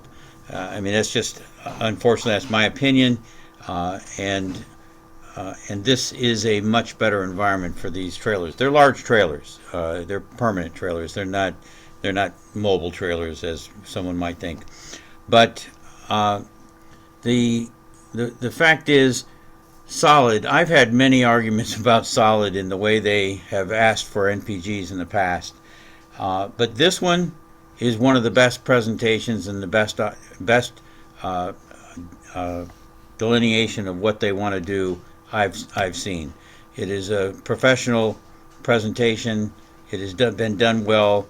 They've looked at all the things. They've tried to tell everybody what is going on here and why they need it. And for me, I think we should highly consider this. We're only talking $5,000, and they are going to need to get this done one way or the other if the police are going to be efficient in what they do. And you saw Sergeant Torres's office there, and it really it really is not an efficient workspace.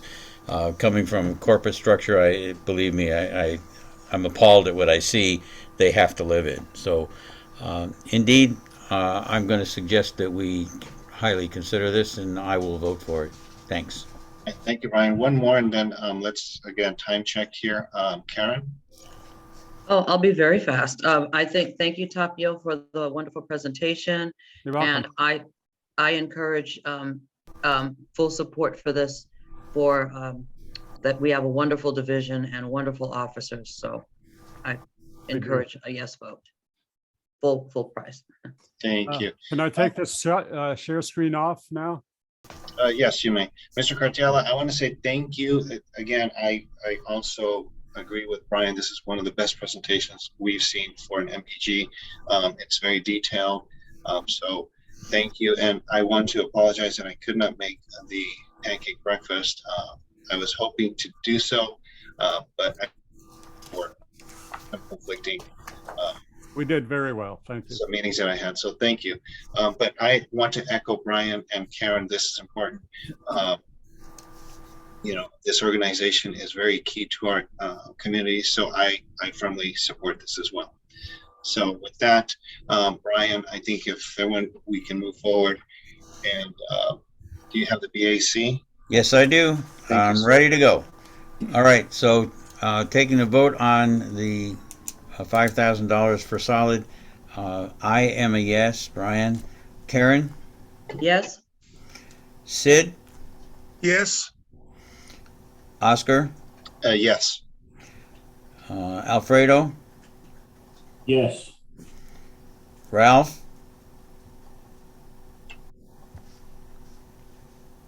Ralph? Yes. Thank you. Denitza? Yes. Jason? You still here, right? Jason? Yes. Yes, we can, Jason. I think I heard him say yes. Thomas? Yes. Alvin? Yes. Nathan? Yes. Graham? Yes. And Robert? Yes. 13 yeses. That's unanimous for attendance. Thank you. Excellent. Thank you. Thank you very much. Thank you for your support of our police. Thank you. Thank you so much for your time. Appreciate it. Okay, so let's move on to item B on this agenda. F2B, MPG for Granada Hills Rotary Foundation for an amount up to $5,000. And on the call, we have Ms. Trifunovic. Is that correct? Yes, that's correct. My name is Tui Trifunovic. Thank you for allowing me to present to your at your meeting today. I am the current Rotary president, and then I'll be returning again for one more year.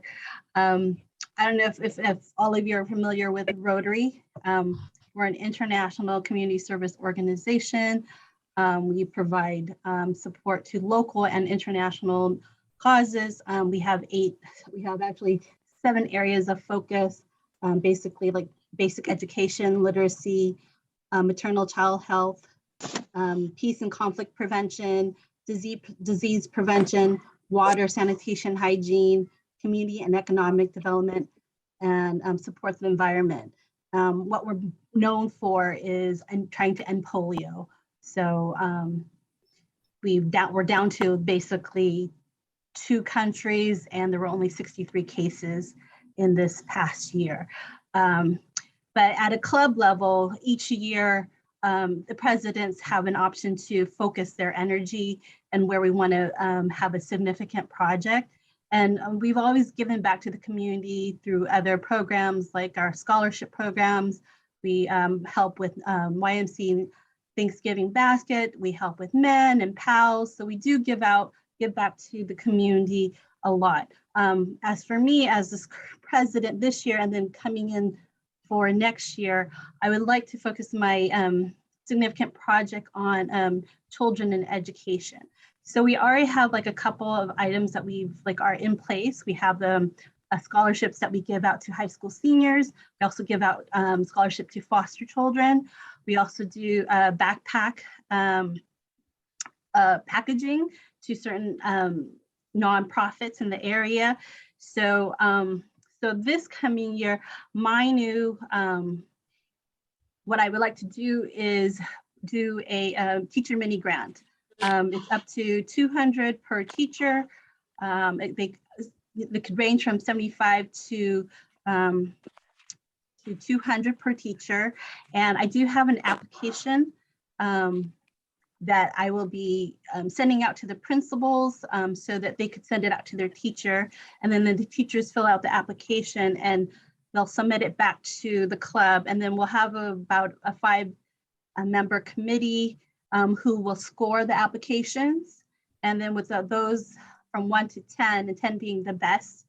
And then from the scoring, those will be the applications that we decide to grant the award to. And then we'll, so the goal is to send out the application in October. The deadline will be November 4th. And then on December, we'll do the selection. And then in January, we'll do the award ceremony. I know it doesn't say fully on this application, but I do have on my other screen, I'll move it over, kind of a summary of the grant program. I don't know, do you see Do it? you want to share it? No, hold on a moment. Let me give you, hold on one moment. Let me stop sharing. Let me give you co-host abilities, and then you'll be able to share your screen. There you go. You should be able to share it now. At the bottom of your screen, there should be something that says share screen. It's a green arrow. To all panelists, oh, share, okay, let me click share. There you go. Where did it go? It's not showing.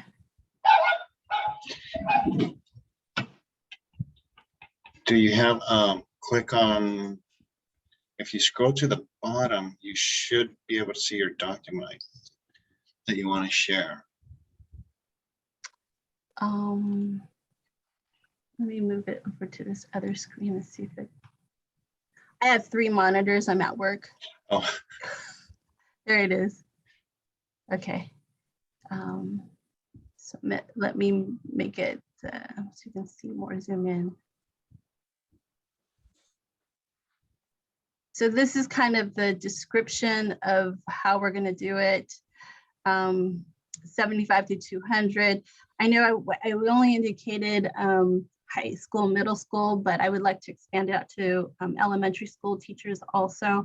So it's basically trying to help fund the teachers that they have to, pay out of pocket for these projects. So if they double up, then we'll grant up to 400 if the teachers double up. We can't see. Do you have something up on the screen? I can't see it. Can anyone else see it? No. That No. is so weird. I can share the MPG, which has the details of, I don't know if it has all the details that you want. It doesn't have all the details. Do you see on this screen? There we go. No, there you go. Sorry.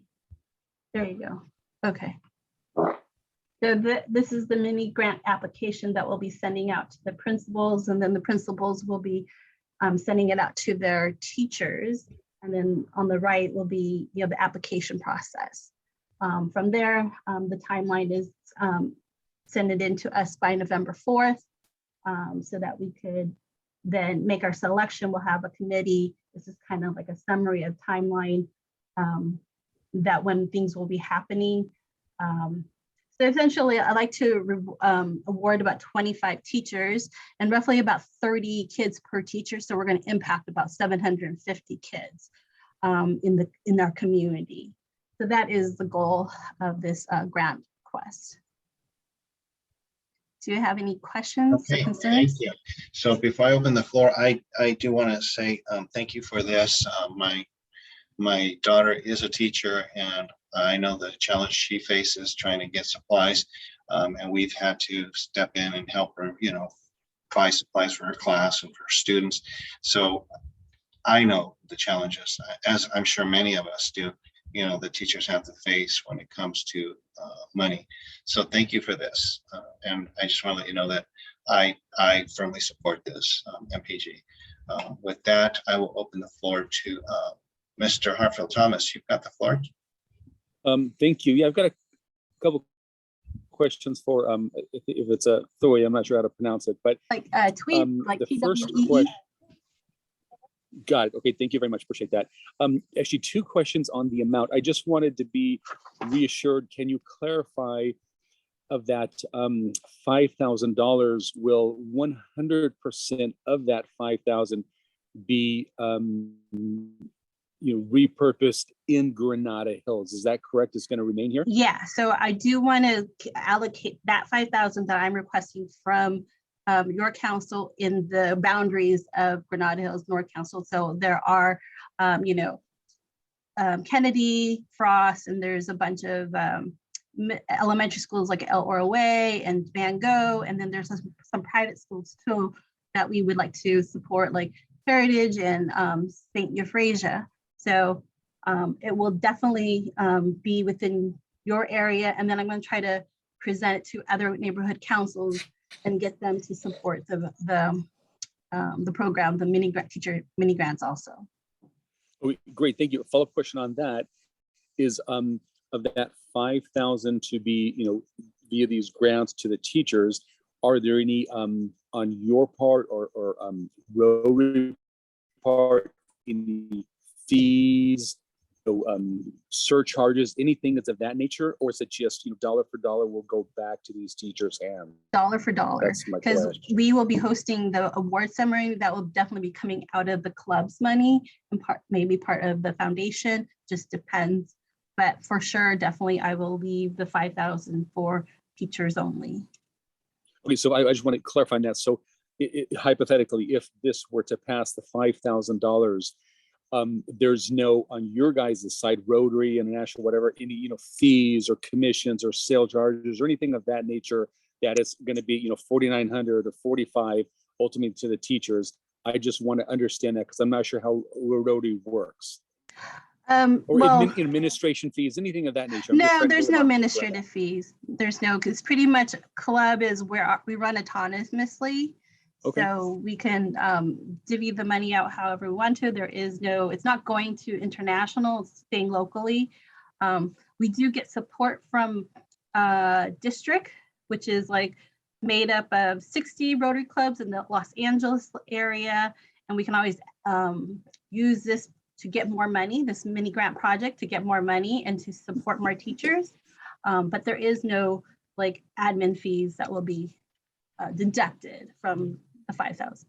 Great, that's what I'll make sure. No admin fees, salaries, anything of that nature. Oh, no, we're all volunteer. We're all volunteers. Got it. Okay, thank you very Thomas. much. The last question follow-up is on the you're breaking up. PG, it says 200 teachers, which in PG it said $200 for 25 individuals, but in your paperwork it said range from 75 to 200.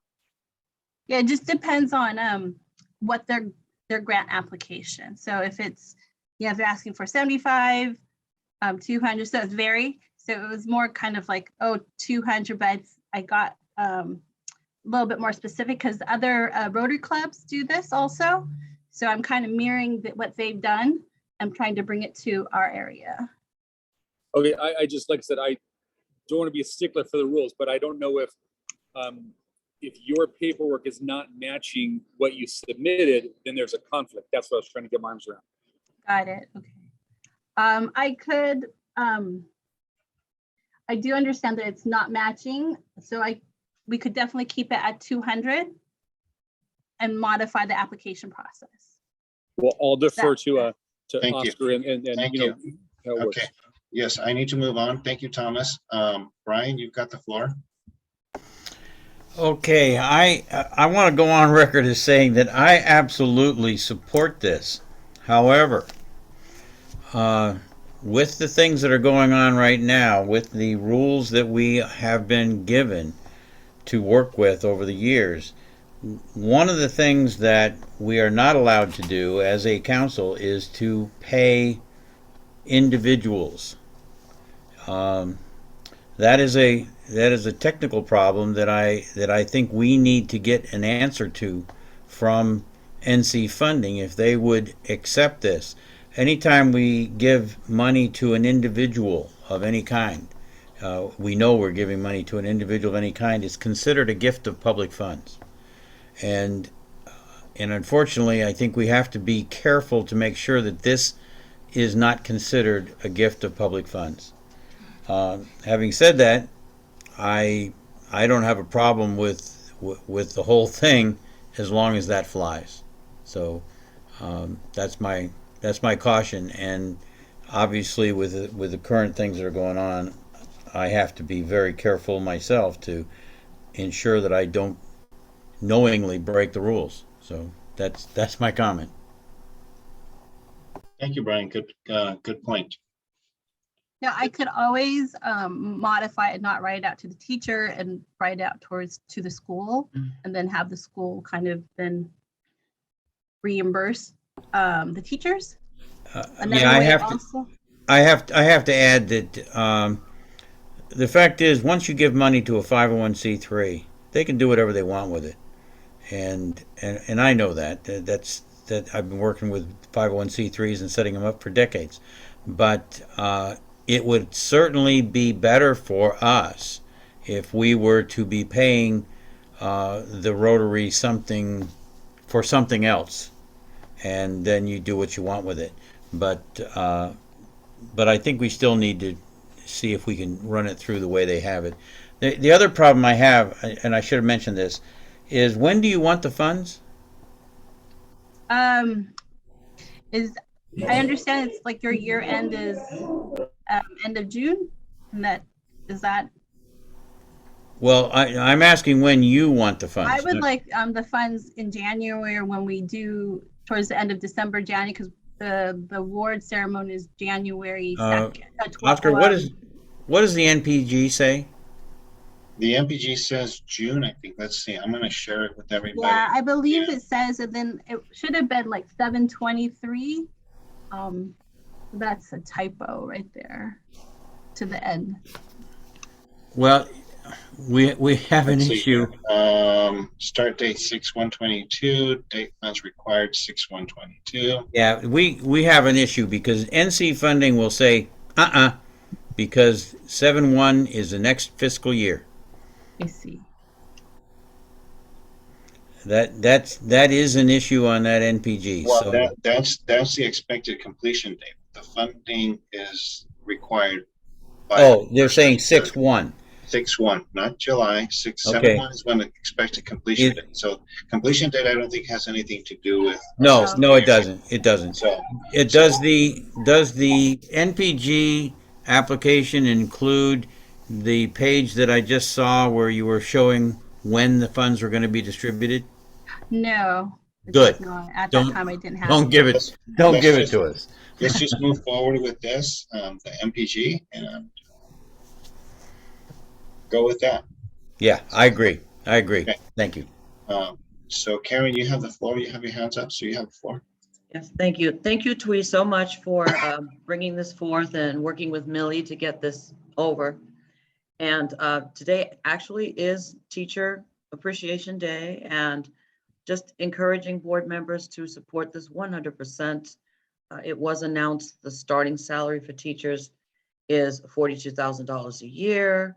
And there was a teacher several years ago, which I think Oscar and Brian and a few of the board members know, was actually living in his car and and he would sleep in his car and then go into the school and take a shower and get ready for class. This was at Kennedy.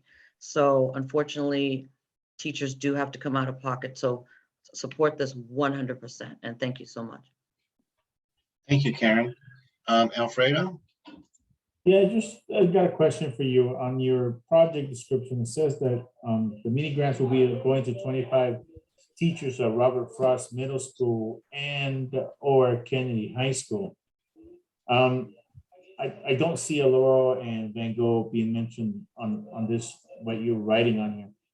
I know you mentioned it, but I don't see it on the grant, written on the Yeah, grant. after thinking about it, I realized that we should include the elementary schools to have a bigger impact. So I don't know if that could be modified in the application or not. At this point, the application cannot, for the purpose of this meeting, cannot be. Okay. So I'll just stick it to the, I'll keep it within those two schools then. Okay, we have. I do want to say this is my first year of doing this mini grant, so it is a learning process and also filling out the application. So I apologize for, all the discrepancies and. No, thank you for your time. You're doing fine. Thank you. Let's see, we have someone from the public. Is that Mr. or Miss Hales? Please unmute yourself. It's Michelle Hales. I am a teacher. I'm a public school teacher. We should support I don't know how much the total grant is, but high school teachers always seem to get more funds than elementary teachers. So they don't get the support. And if they don't make it through elementary school and middle school, the kids will never get to high school. So let's, give them help because they need help with reading, and in elementary school, they get less funds than any other than the high school.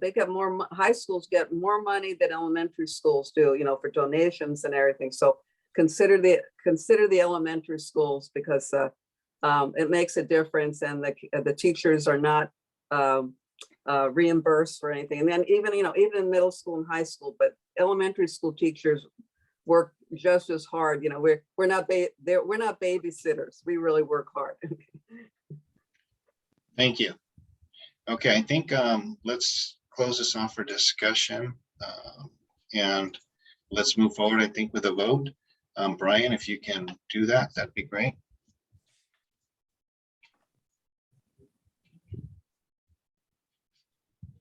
Unmute yourself.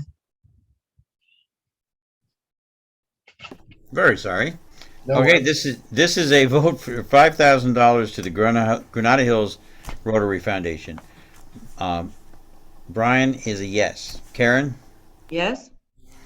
Sid? Yes. Oscar? A yes. Alfredo? Yes. Ralph? Yes. Denitza? Yes. Jason? Yes. Thomas? Yes. Alvin? Yes. Nathan? Yes. Graham? Yes. Robert? Yes. Again, unanimous, 13. Thank you. Thank you, everyone, for your time. I really appreciate your support to the Rotary Club. Thank you, and thank you for supporting our educators. Much appreciated. All right, thank you. I'll sign off. All right, moving on to item 3, discussion and motion to approve $250 for contribution of the 2022 NC Congress of Neighborhood Councils to be held virtually on Saturday, September 24th, 2022. So that is open for discussion. Brian, I see your hand if you've got the floor. Yeah, I'm not going to be the person that everybody thinks on this one. I've never been happy with the way the Congress has been functioning. I know that others love it, but in the last couple of years, it has been taken over, and it is not an independent operation as it was. I guess all I have to say is because of that, I'm a no vote on it. Okay, thank you, sir. Sid, you have the floor. Yeah, we seem to have a little bit of a duplication here that our committee voted on this, and we wanted to postpone a decision until we see how the Congress is going. I'm on the planning committee, the program committee right now.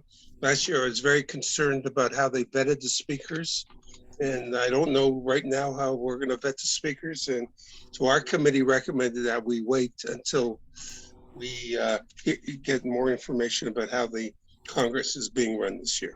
Thank you. Thank you, sir. Let's see, do I see any others? I see. I have a question. So can I amend the motion to wait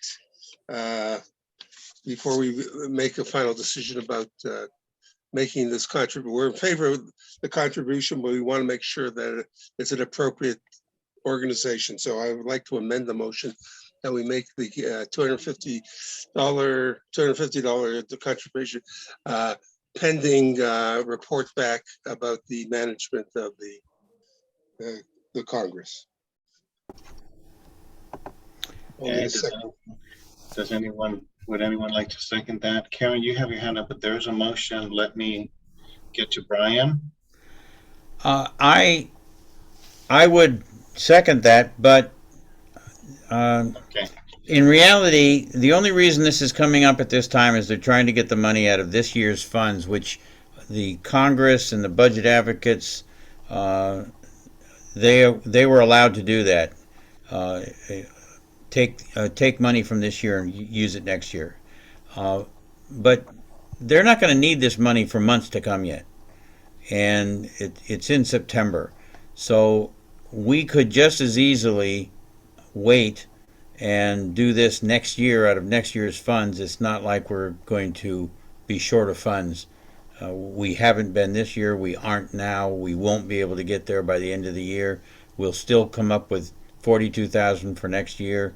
So, I really think that the right move here is to hold on because of where Sid's committee has been, and the fact that we have time. Okay, Karen. Oh no, I'm sorry. I meant to put my hand down. Oh, sorry. Okay, Alfredo. I just wanted to know what the issue was with approving it, and if it doesn't work out, then we don't spend that money. We don't have to necessarily let it go. Well, I guess once you approve it, right, you send the BAC, and then that triggers the city clerk. That's the only question I had, sir. Well, if it's approved, I can't personally stop it. It is, once it's approved. I have to follow through. That's my job. Oh, okay. That's what I was saying, is once it is approved, yeah. So, Karen? Yeah, if I may, I'm sorry. I just realized something. I support waiting because normally when this occurs, I mean, Sid is on the planning committee, but the individuals who are the treasurers and those handling it, they usually come to us and they speak to the board for those who aren't familiar or need to refamiliarize themselves with the whole process, not just the management, but what Congress does for the neighborhood council. So I support waiting. Okay, so rather than make a motion, should we just drop this item for this go around? I think you'd have to make a you'd have to make a motion to postpone it unless there is an objection. And okay, so let's make that. I'm going to make that motion that we postpone this item for later meeting. Second. Okay. Okay, so the motion is to postpone this item. Any opposed, state your name. I hear none. Any abstentions, state your name. I hear none. So the motion to postpone this item passes unanimously. Okay. Then let's move on to item 4, discussion and possible motion regarding GHNNC meeting options for the future, virtually, hybrid, or in person. AB 361 remains in force.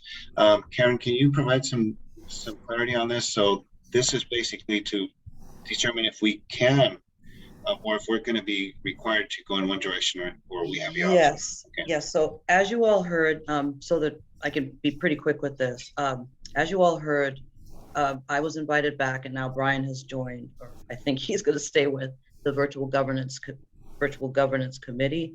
It was an appointment by, it was requested by the Board of Neighborhood Commissioners for the second round of this particular committee to discuss the hybrid option and all the particulars that go with that. So we just had the meeting yesterday, the first new meeting yesterday. So it is in progress. So at this point, I don't have anything to report yet. AB 361 is still in place, allowing the virtual meetings. So as we are allowed to report back, you all know I'll be more than happy to keep you updated on everything going on. So for now, we continue to meet virtually. Okay, so so is there an action on this item then? No, no action at all. It was really just an update There's more because information on that. Okay, so there Yes. really was no, okay. All right, so it was just basically information. Okay, so then let's move on to no action required. So let's move on to the treasury report. Brian, if you want to take it. Okay, as everybody knows, there's I believe you all know, the MER does not come out until the 5th workday of the month. That 5th workday is after this meeting, therefore there is no April MER. So it can't go anywhere there, but I can tell you that, just one second, we currently have $28,000 that is available to spend. Yeah, $28,170.12. I don't see us with the 10,000 we just authorized. I'm trying to get back to the meeting. With the 10,000 we just authorized, we're down to 18,000.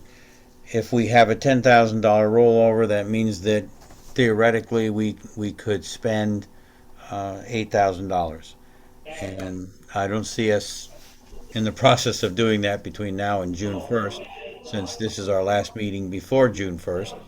So at this stage in the game, unless we have a special meeting, we are not going to be able to spend the last $8,000. Unless we come up with something small that we can spend on a credit card, because we can do that until the 20th. Okay. So that's where we are financially. So unless there's any questions on that, which I don't see any, I'll move on. The CAG had a, I guess I would call it a knockdown, drag out battle with the staff of Sheila Kuehl, and I made it very clear that I was very disappointed with the fact that Sheila has never introduced herself to the CAG, and we've had 3 meetings with her staff. We asked for her to participate, and she blatantly refused.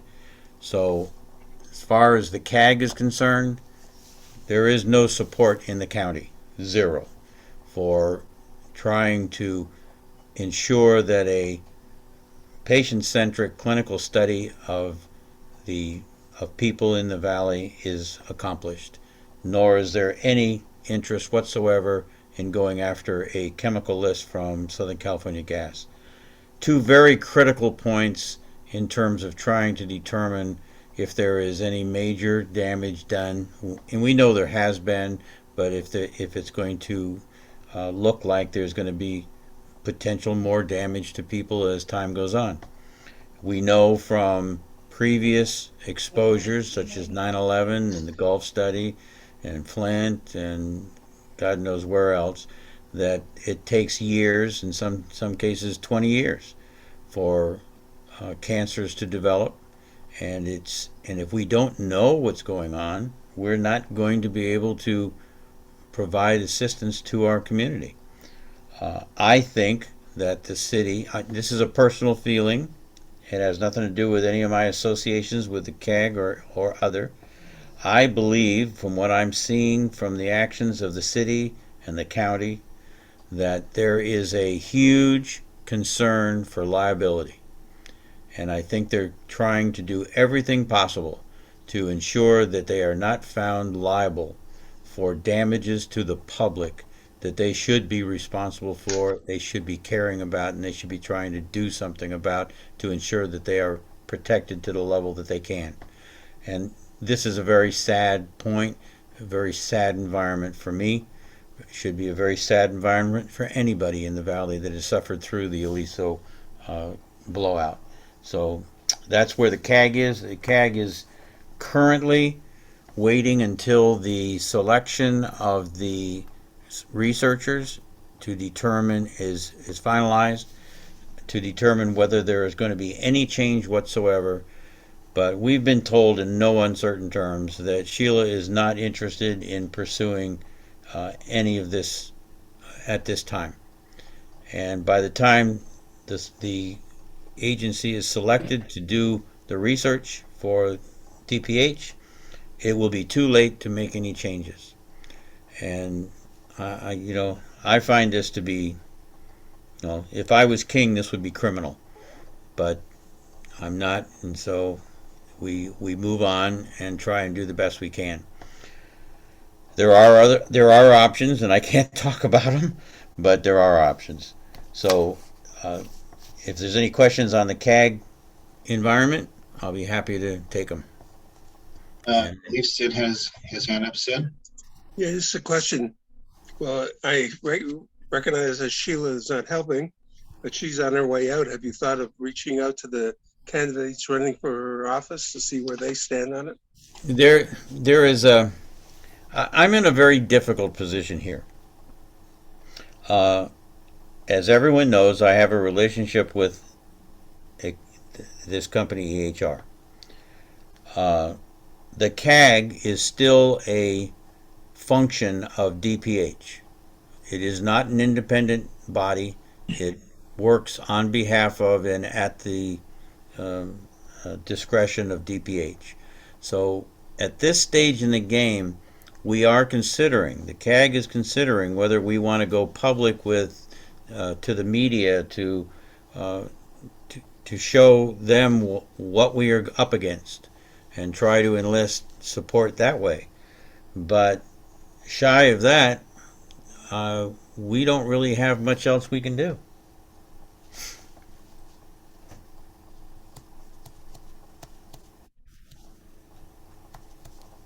Okay, I don't see anyone else with their hand up, so if you want to then Okay. move on to budget advocate.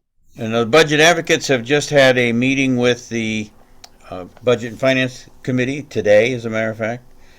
Unfortunately, I was busy on other things. I could not attend that, but my understanding is that it was a good meeting, that the Budget and Finance Committee was receptive to the comments of the budget advocates in that meeting.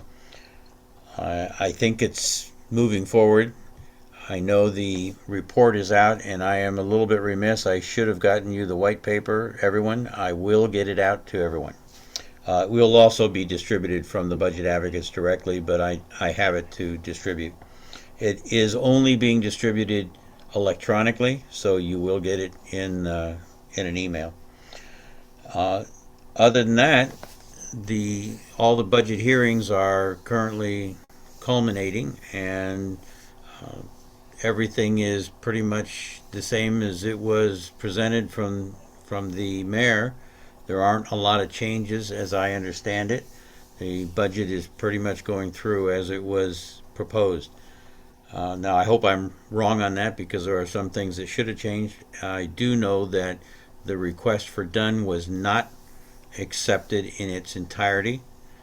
It was cut back a bit. She did not get all the money that she wanted for outreach. My report that I submitted on Dunn did suggest that they authorized the entire extra $1 million, but based on performance. So if they performed and they could show that they are doing the job of communication for election outreach, that I recommended that they actually be allowed to have that $1 million. I guess the city council did not agree with me, but I think she got half of it or more. So that's the only change I know. Other than that, there's not much more to speak of. There is going to be a budget day. You will get more information on that here in another few weeks, and I think that's about it. Any questions? don't see any. I Any don't hands? see any. All right, nope. Thank you, sir. Thank you, Make it as Brian. fast as I can. Thank you. Thank you. And moving on to item H, Plum Committee report. Thomas? Yeah, Oscar, thank you very much. There's a meeting on April 21st. I was out of town, so I'm going to ask either Denitza or Karen Waters if they could fill in and give a committee report. Thank you. Okay. Denisa, would you like to take it as a co-chair? Thank you. Yeah. Excellent. So we met obviously, and so the committee unanimously agreed to review and take action and monitor new construction, reconstruction, conditional use permits and compliance with the Granada Hills specific plan and community plan. So just basically sticking to the facts and what's legal, and where we're not getting emotional about voting on items, and so presenting all that information to the community. And so number 2, the Plum does not handle individual complaints and neighbor disputes. So we were advised by Councilmember Lee's office that the community should call my LA, the 311 number, which is important too, because they keep track of all the calls. They know which departments to forward certain complaints to, because I know, the community likes to send us emails like about sidewalks or about things like that, we're volunteers. So we're not paid members of the city council or the city council's office. And like I said, it's just a good way because all the information's already recorded through 311 when you call in. So we just want to let the community know if they have issues that they should be calling 311. And the same thing. So number 3 is the same thing. So just visiting either the www.lacity.org, my LA 311, or calling my LA 311. And then we discussed that quarterly project statuses will be added to our website under Plum with the contact information for the project. So one of the bigger projects that's kind of pending is the San Fernando Mission and Woodley project. And then a number 5 update on proposed Home Depot project at Devonshire and Balboa. Karen had an update regarding that, even though that doesn't fall within our jurisdiction or our area, but we know that a lot of our community members have voiced concerns and had questions about that. So Karen, thank you, Karen, for giving us an update on that. Oh, you want me to say something? Okay. Yes. So we did learn that the Home Depot that was located at Balboa and Roscoe, the lease was up there, so they purchased Devonshire and Balboa. John Lee is aware of the community's concerns and that the community does not want that project. So he is going to be contacting, or may already have contacted, the new buyers to let them know the community's opposition to the project. And so we'll stay, even though it's not in our boundaries, we all go there and our stakeholders are asking. So we'll keep you updated. Richard Fisk actually had a conversation with Councilmember Lee directly on this matter, and I found this out on Saturday. So. And so thank you, Karen. Also to follow up on that too, we did get on the call with Granada Hills South Neighborhood Council, and they did bring this up to committee. So their committee is planning on putting together maybe a town hall or something to get input from the community. They did indicate that they would reach out to Granada Hills North, although it's not in our boundary, but it does have an impact on our community and our residents in our district. So when that time comes, I hope they do follow through and engage with us as well and invite us to be part of, whatever it is that we can help and coordinate. So yeah, that was a good call. Thank you, Karen, and thank you, Denisa. And I do agree with my 311 LA. I've used it. I use it religiously, and it is a great way to have your complaints documented. You typically do get an email response from them to basically confirm that they've got your request, which is good. So great way to account for it and document it. Richard, you have your hand up? Yeah, just a few Yes, sir. A few more facts on the Home Depot project. Los Angeles World Airports owns the land on Roscoe, the Home Depot now sits on. I talked to the manager down there. He didn't know really anything about them moving or being demolished. Like Karen said, their lease is up in 2023 and they're more than welcome to renegotiate and sign a new lease. I heard from the property manager at Balboa in Devonshire. They did buy the property for $37 million. It goes from the Regency Theater, which is the boundary on the east, all the way to AutoZone. All those properties would be demolished if they do build this building. Regency, I talked to the Regency manager at the theater. They have a 12-year lease. So Home Depot would have to renegotiate or buy them out or something to that effect.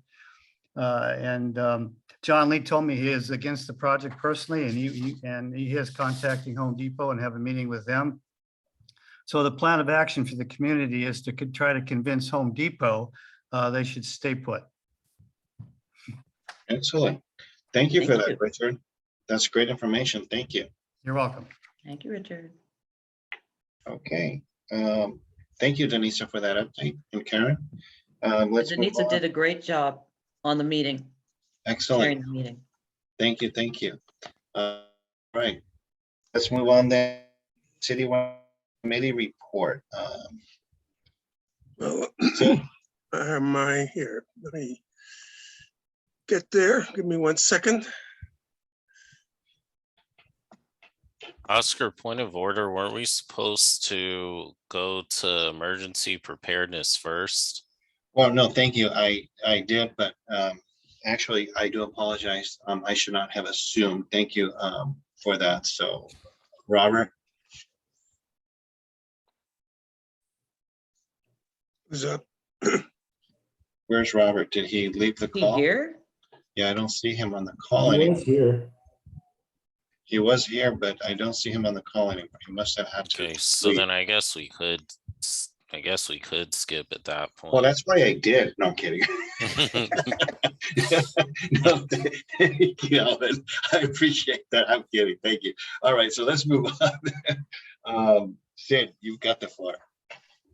Well, it looked like we're gonna have a lot to debate, but we've already really discussed points 1 and 3. We had made a recommendation about hybrid, but since we have Karen and Brian involved, I don't think we have to vote on that. And item number 2, after the meeting, Bonk created a whole new document that combined the workplace and the code of conduct and mandatory training all into one big document. So everything here is wrong numbered. It's all new change since the meeting.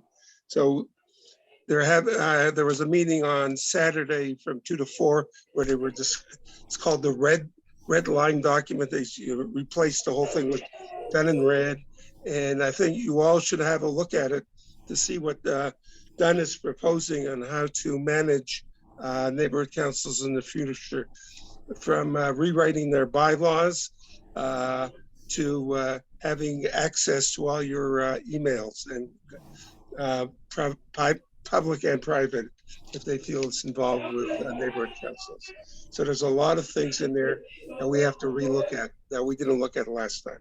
So really the numbers given there don't match anything anymore. So we have to start over again. So is this going to be a postponement then? Is that what we're? There's nothing to vote on, really, because we discussed items 1 and 3, and the middle one is now doesn't exist anymore. Okay. All righty. Okay, so I'll shorten everything.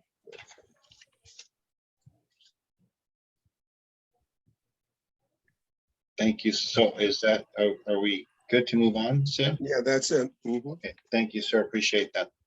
Okay, outreach and publicity committee report. Ms. Karen. Thank you.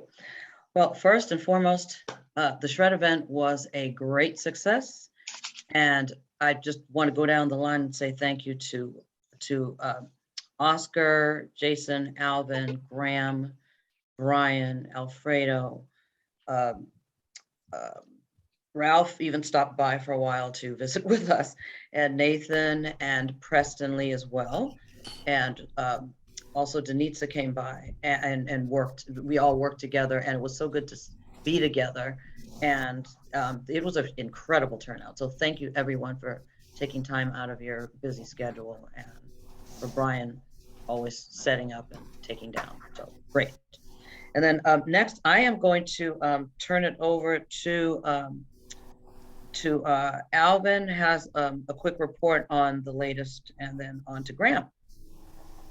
Okay, so I'm not sure if too many of you are aware, there was an announcement made from the Metropolitan Water District exclusively that you know, given the severe drought that they're on, that they're basically declaring a state of emergency where they will be pushing the water restrictions to basically 1 watering day per week. So what I ended up doing was I had to reach out to our public relations contact at LADWP, Christina Holland, to get details if, you know, this was going to be affecting our water restrictions. After multiple emails, the high level response that I was able to get for this is that we are still currently in the phase 2 water restrictions. As of right now, they're in negotiations to try to maintain phase 2. My next action item is that I will be following up with her before our next meeting, because one thing that I made it a point to emphasize to her is that, you know, I want to avoid us being put in a position where, you know, suddenly a stakeholder comes to our meeting with the surprise that they got hit with the sudden increase in their utility bill. So I did push her to try to come and speak out on this, but her high level response right now, she doesn't have a concrete answer. So what she did, what she basically said was that if there's any further questions or any updates needed, that that us as well as the stakeholders are allowed to reach out to her for further updates. But there is actually a link on LADWP News, which starts with /statement regarding NWD water conservation. So that's the latest. Okay, and thank you, Alvin. Excellent report. And Graham, you're up. All right. So I am very thrilled and happy to report that the Board of Recreation and Park Commissioners, through our proposal, a proposal I worked on that I've been talking about for quite a while, for Mulvaney and the updating the trailheads, the signs, improvements to the trails and everything, working with Mirka in the Councilman Lee's office, they approved Measure A, which for 10 parks in Los Angeles County, and had a whole scope of grants requests that were approved, and the funds also approved, which Old Mulvaney Park got $275,000 approved for trail improvements, including installation of park signage, trail markers, and information kiosks with maps and interpretive signage. So this is awesome. That is excellent. Great job. Thank you. Part of an $8.45 million package, and a bunch of other parks were also approved for funding.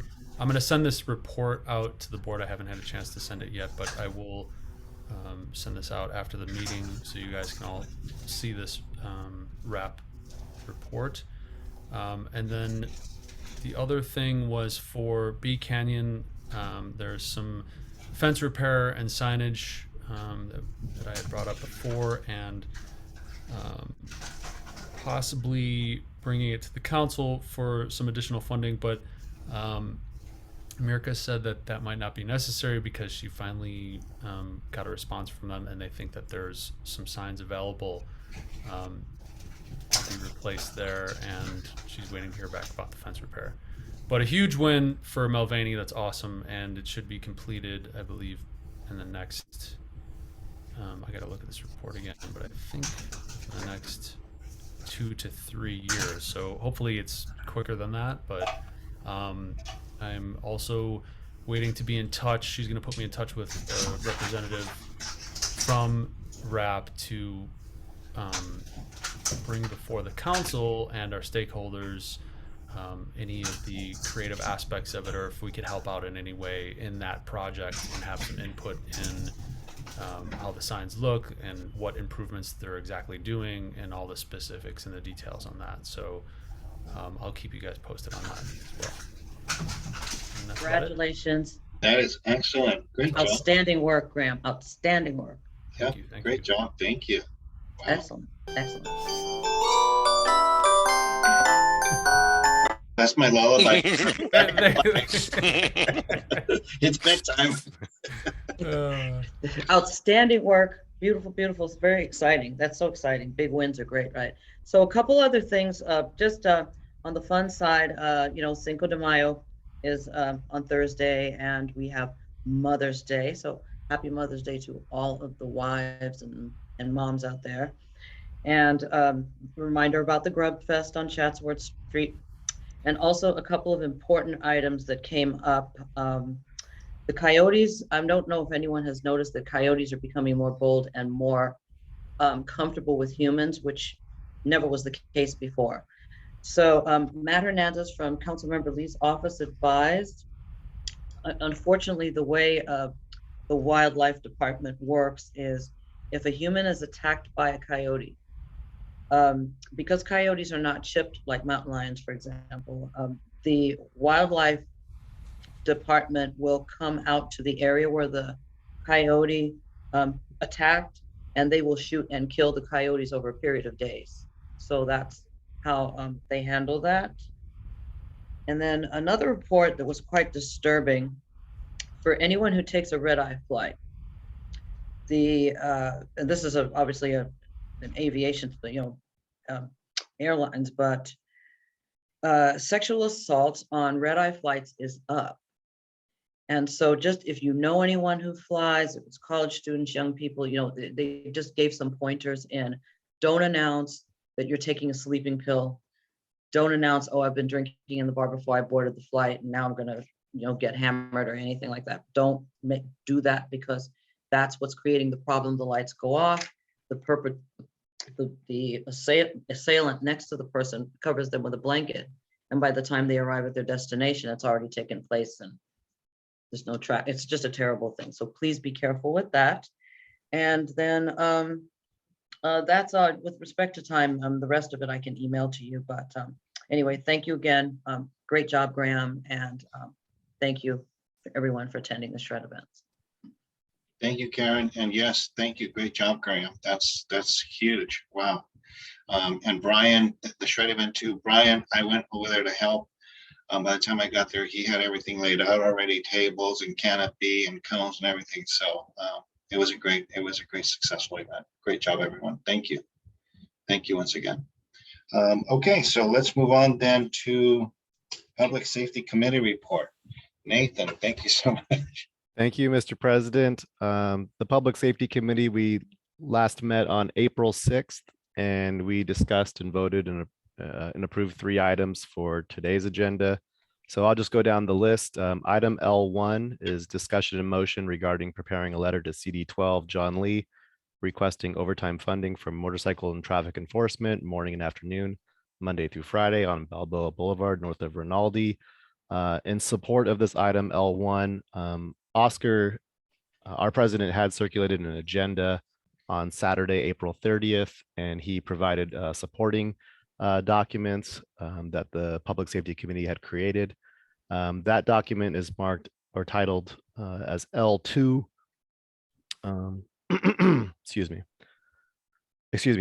L13. That item is, and that's a letter that the committee has drafted to Councilmember John Lee and Captain Andy Neiman of the Valley Traffic Division. And it itemizes a lot of the items.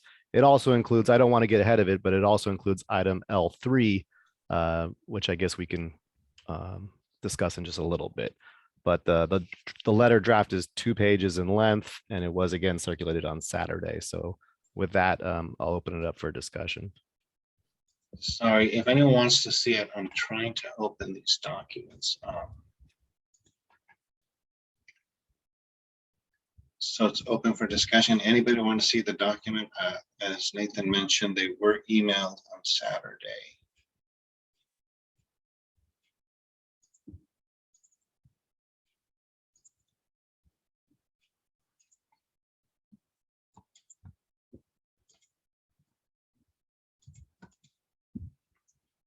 Okay, I don't see any hands up.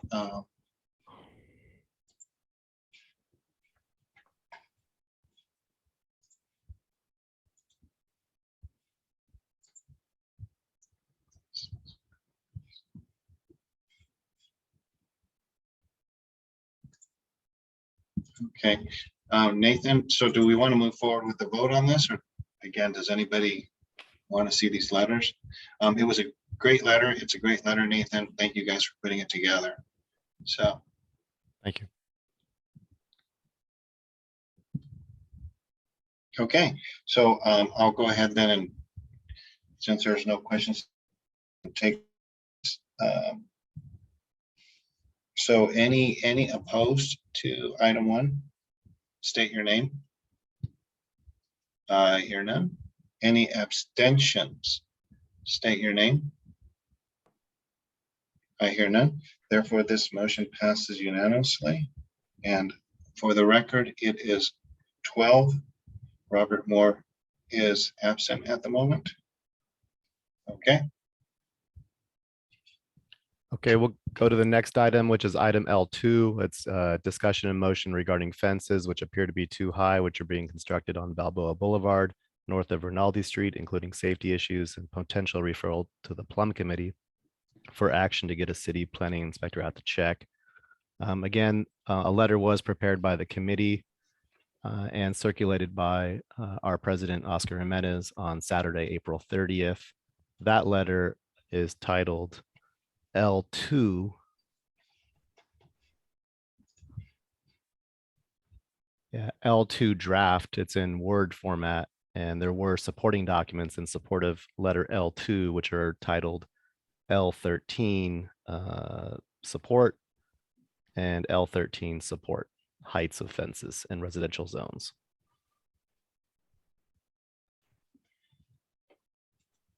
With that, I'll turn it over for discussion.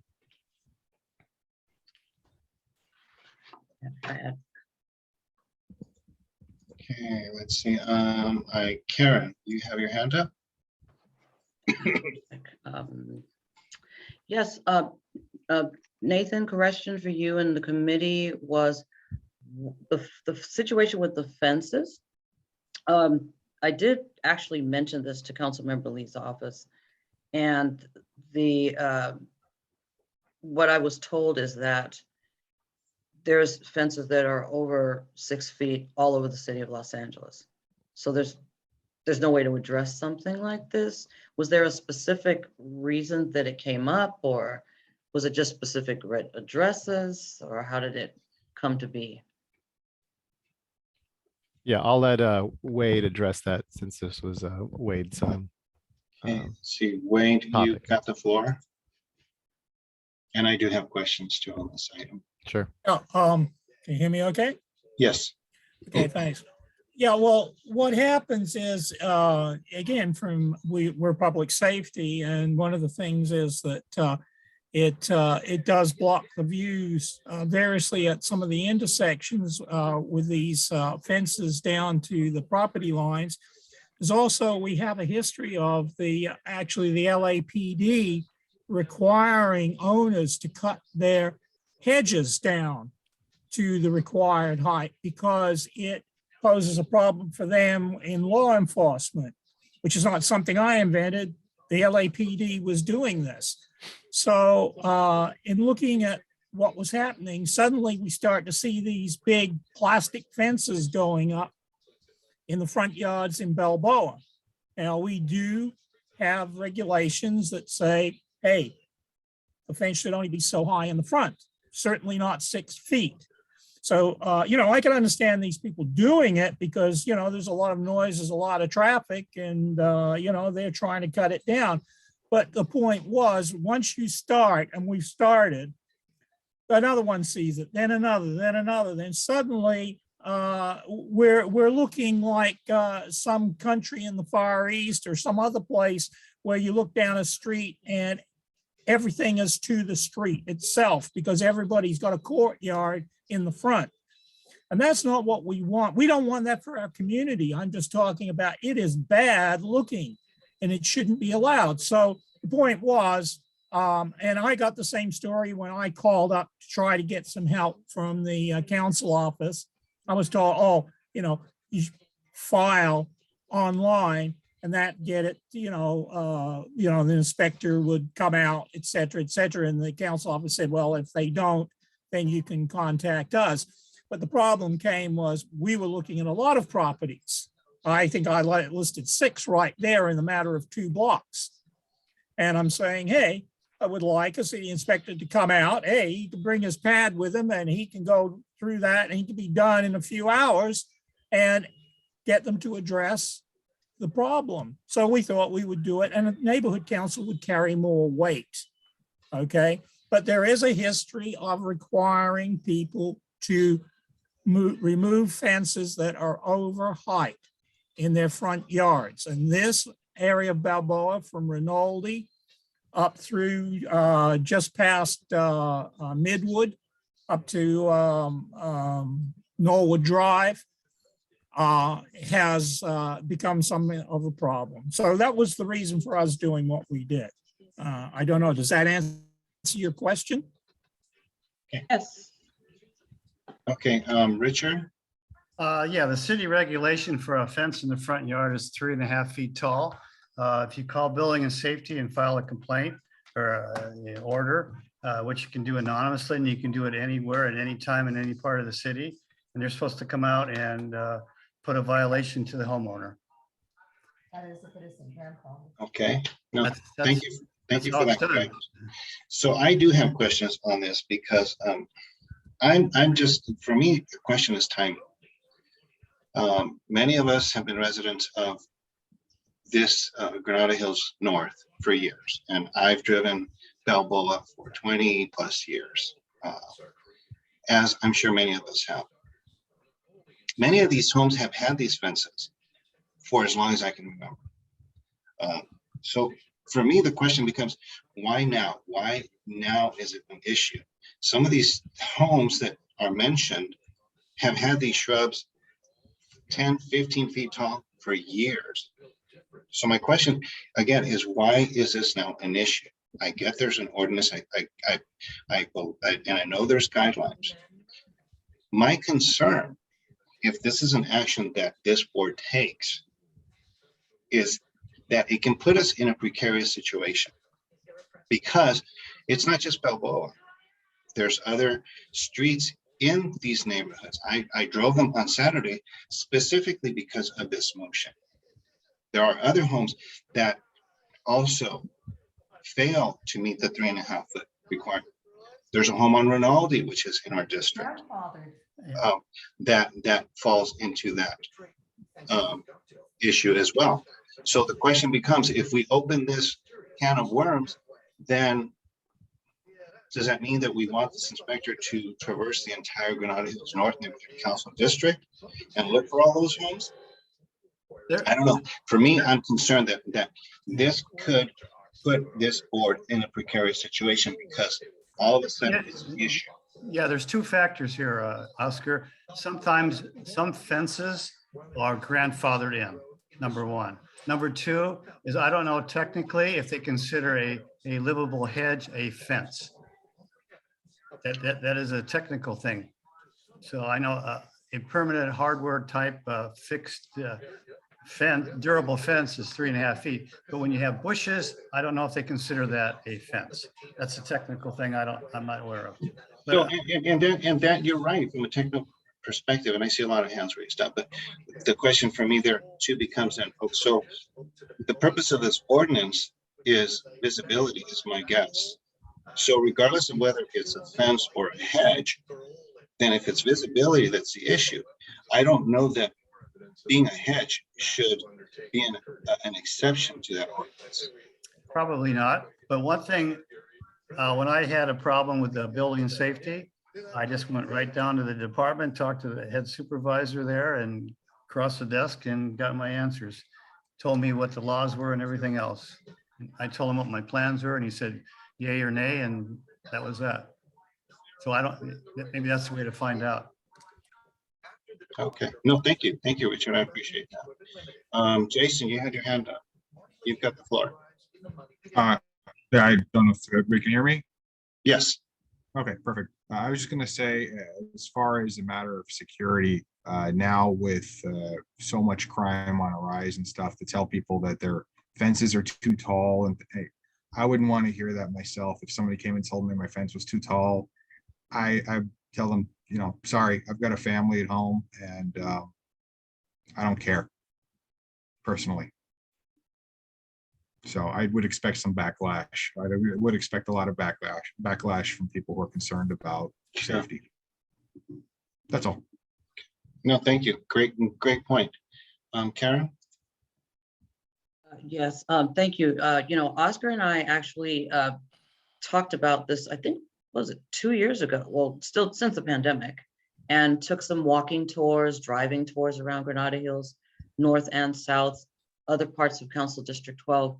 We can't discriminate and say, okay, well, your fence over here is too tall, but then all these fences over here that are tall, we're not going to find that it.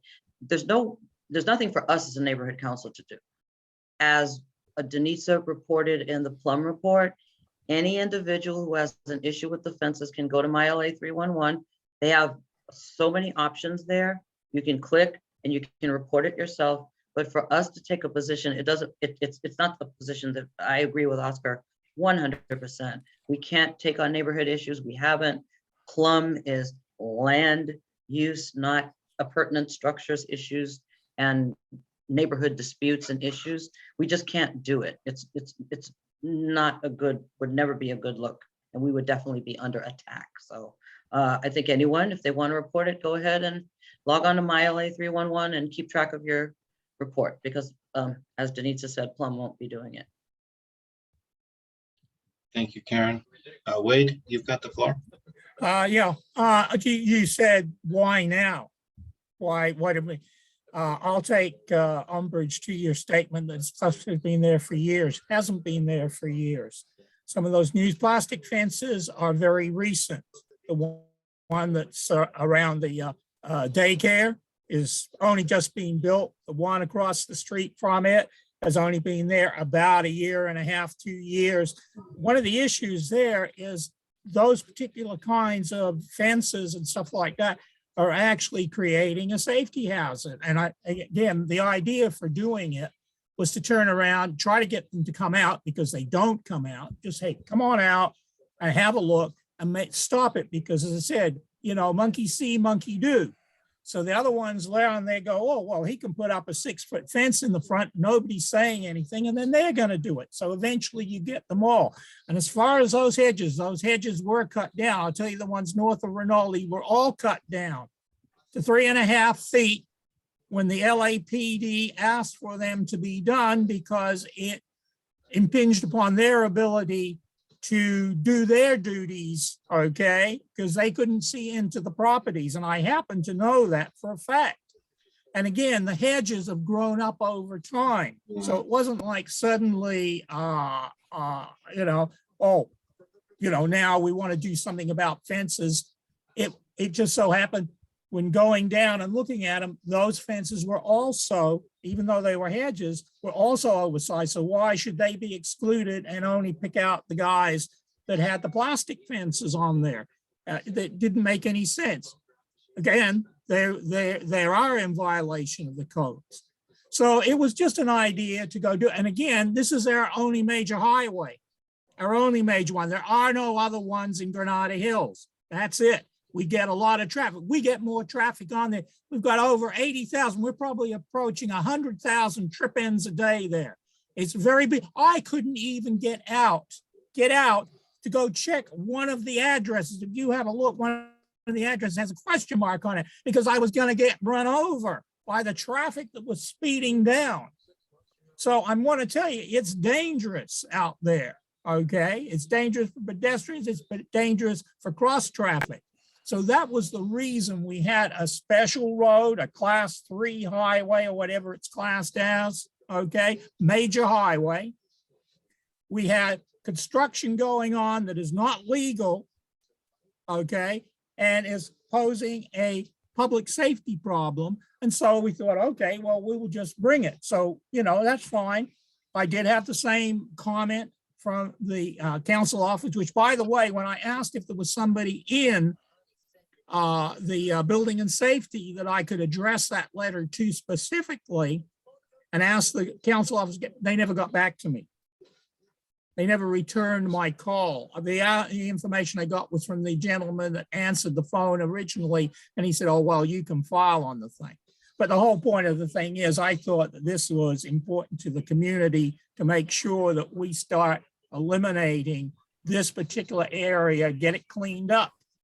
This was not like a one-on. This was at least 6 that were a problem, and I'm trying to get the thing cleaned up. So I thought it would be a good idea if neighborhood council would turn around. You carry more weight than me calling up and saying, hey, hey guys, come out and have a look at this fence or have a look at that fence because it doesn't, you know, it doesn't meet code. So that was the reason. There was why that particular time, and that's what you were asking. So I'm answered. That's why now. Now, is there any other thing that I might address if you have questions about it? No, thank you. Thank you. Thank you. I appreciate it. And I understand where you're coming from as far as, you know, maintaining, you know, a certain aesthetic look about the community and the safety issue. But again, I just want to make sure that, you know, something like this does not put, you know, this board in a precarious situation. And that's understood. I'm not arguing. I mean, that's your right to debate whether you want to do it or not.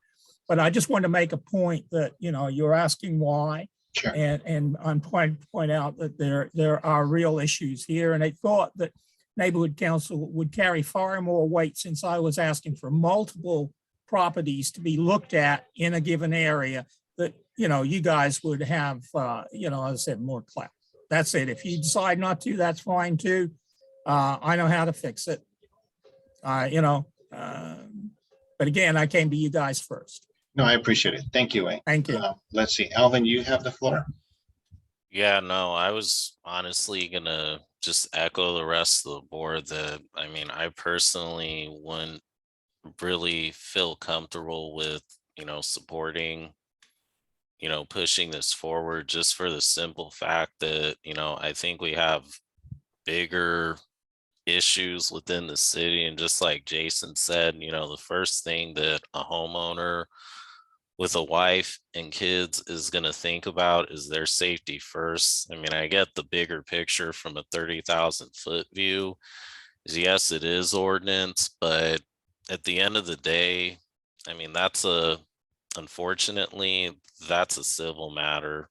So I mean, that's why I just personally wouldn't feel comfortable pushing this forward. Thank you, sir. Graham, you've got the floor. So what exactly is the motion? And we can as a point of time, can we proceed forward with this motion?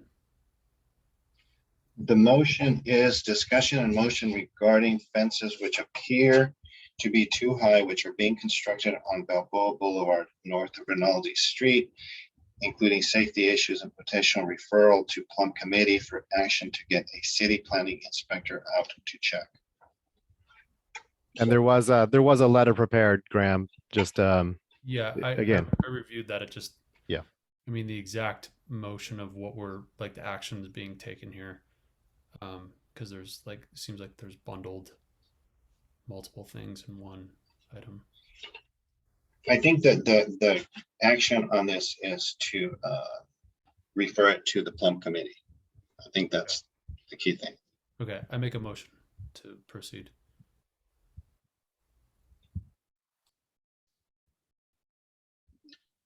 Shall we second it? Who was that?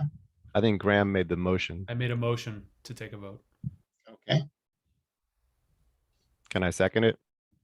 Yes, sir. All right. Well, this came from committee actually, right? So it doesn't necessarily need it. Okay. But we're good. Okay. So let's move on then and take a vote. Starting with those opposed. State your name, please. Karen, What are we voting, sir? On number 2 or number 1? I'm sorry, 3. Number 2. Yeah, but doesn't it say that the says potential refer to committee as it is? I'm sorry, what was that, Alfredo? It says to refer it to Plum Committee as it is. That's what the motion is, basically to get this item and refer it to Plum Committee. Okay. All right. So I guess the clarification is the motion, like if we say yes to the motion, is it to refer it to the Plum Committee, or is it what's? The way it's written, it is a referral to the Plum Committee. Okay, so if we vote Right. yes, it's a referral to the Plum Committee. What's Yeah, that? so which we actually addressed this earlier on the Plum Committee segment of the agenda, I'm sorry, I'm fading fast, on the agenda, where we're actually not going to take these items on. So, I mean, my vote is no. Denitza, my vote's no. Okay, so wait, so we're back to, okay, so those opposed, Karen Waters, Janitza Pantoja, Jason And Lester. Jason Lester, and Thomas Hartfield. Alvin Waters. Alvin Waters, Sid Gold. Sid Gold, Graham, Zach. Graham Zach. Any others? Oscar, did you get me? Who's that? This is Thomas. Did you get me so as I a have, no? so I have Thank you. Karen Waters, Denisa Pantoja, Jason Lester, Thomas Hartfield, Alvin Waters, Sid Gold, Graham Zach. As opposed? Okay, no others? Any abstentions? I'll abstain. Who was that? Oscar, Nathan Lee. sorry to interrupt. Can I ask what the vote is on? This is on item 2, Public Safety Committee report. we're on number 2, sir. We want to be able to move this to Plum Committee, although Plum Committee already said they're not going to take this on. Oscar, did you get me as an abstention? Abstention, Nathan Lee. Thank you. Thank you. Since I'm not actively participating here, count me as an abstention. Okay. Okay. Sorry about that, Cindy. Any other abstentions? I have Nathan Lee, Brian Allen. I am abstaining as well. So am I, sir. Alfredo Castillo. Okay. Am I missing someone? Robert is not here. Left. No, Robert's not. What about Ralph? Did Okay. Ralph vote? So those in favor? I am. Ralph, Ralph Roy. voted in favor. Okay. And I believe that is 12. 1, 2, 3, 4, 5, 6, 7, 8, 9, 10, 11, 12. That's 12 votes, which is what we have. This motion does not pass. How many With- no's, sir? What's that? How many no's and how many abstains? Noes, I have 7. Abstentions, I have 4. And 1 in favor. So your total is 12. Okay, great. Nathan, if you want to, now we've got number 3. Yes, just real briefly, in the interest of time, item L3, we kind of discussed this a little bit earlier. So L3, I'll just read it real quickly. Discussion and motion regarding installing signage on the east side of Balboa Boulevard just before Woodley Avenue. including arrows to indicate that there's a left curve / turn ahead past Woodley. This is addressed in the letter that we discussed earlier, the letter that committee prepared and that Oscar circulated on Saturday, April 30th. That's the 2-page letter to Councilmember John Lee and Captain Andy Neiman. This is addressed in the second to last paragraph on page 1, indicating that we're requesting that signage be posted on northbound Balboa to indicate that there's a curve approaching just past Woodley. Numerous motorists are taking this curve at too high a speed and going out of their lanes, as evidenced by the number of destroyed traffic bollards in the area. So again, we did vote on to send this letter in item L1 tonight, but just to make it official, I think we should probably open it up for discussion and put it to a vote. So I'll kind of elaborate on that one a bit. So being, very active in that area with the youth programs that exist right there just north of Woodley to the right, both AYSO and baseball.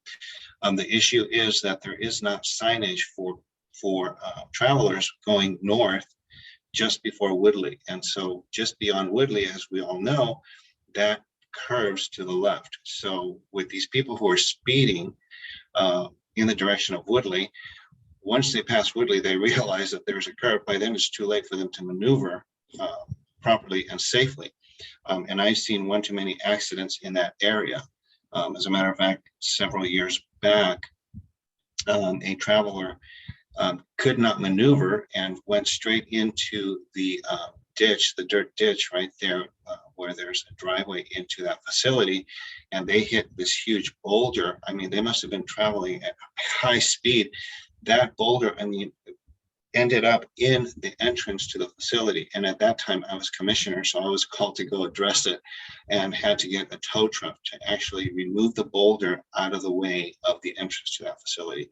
That's how fast some of these people tend to travel on this road. And so hopefully with a letter and, seeking more police presence there, that should, alleviate the speed, but these signs are important, at least for indicators for people who are approaching that intersection. So, Wade, you've got the floor. Thank you. Yeah, I was, again, we spent some time talking about this in committee. One of the thoughts that occurred to me, since I understand there was a head-on collision there, what was it, yesterday or whatever, with it involving 7 vehicles.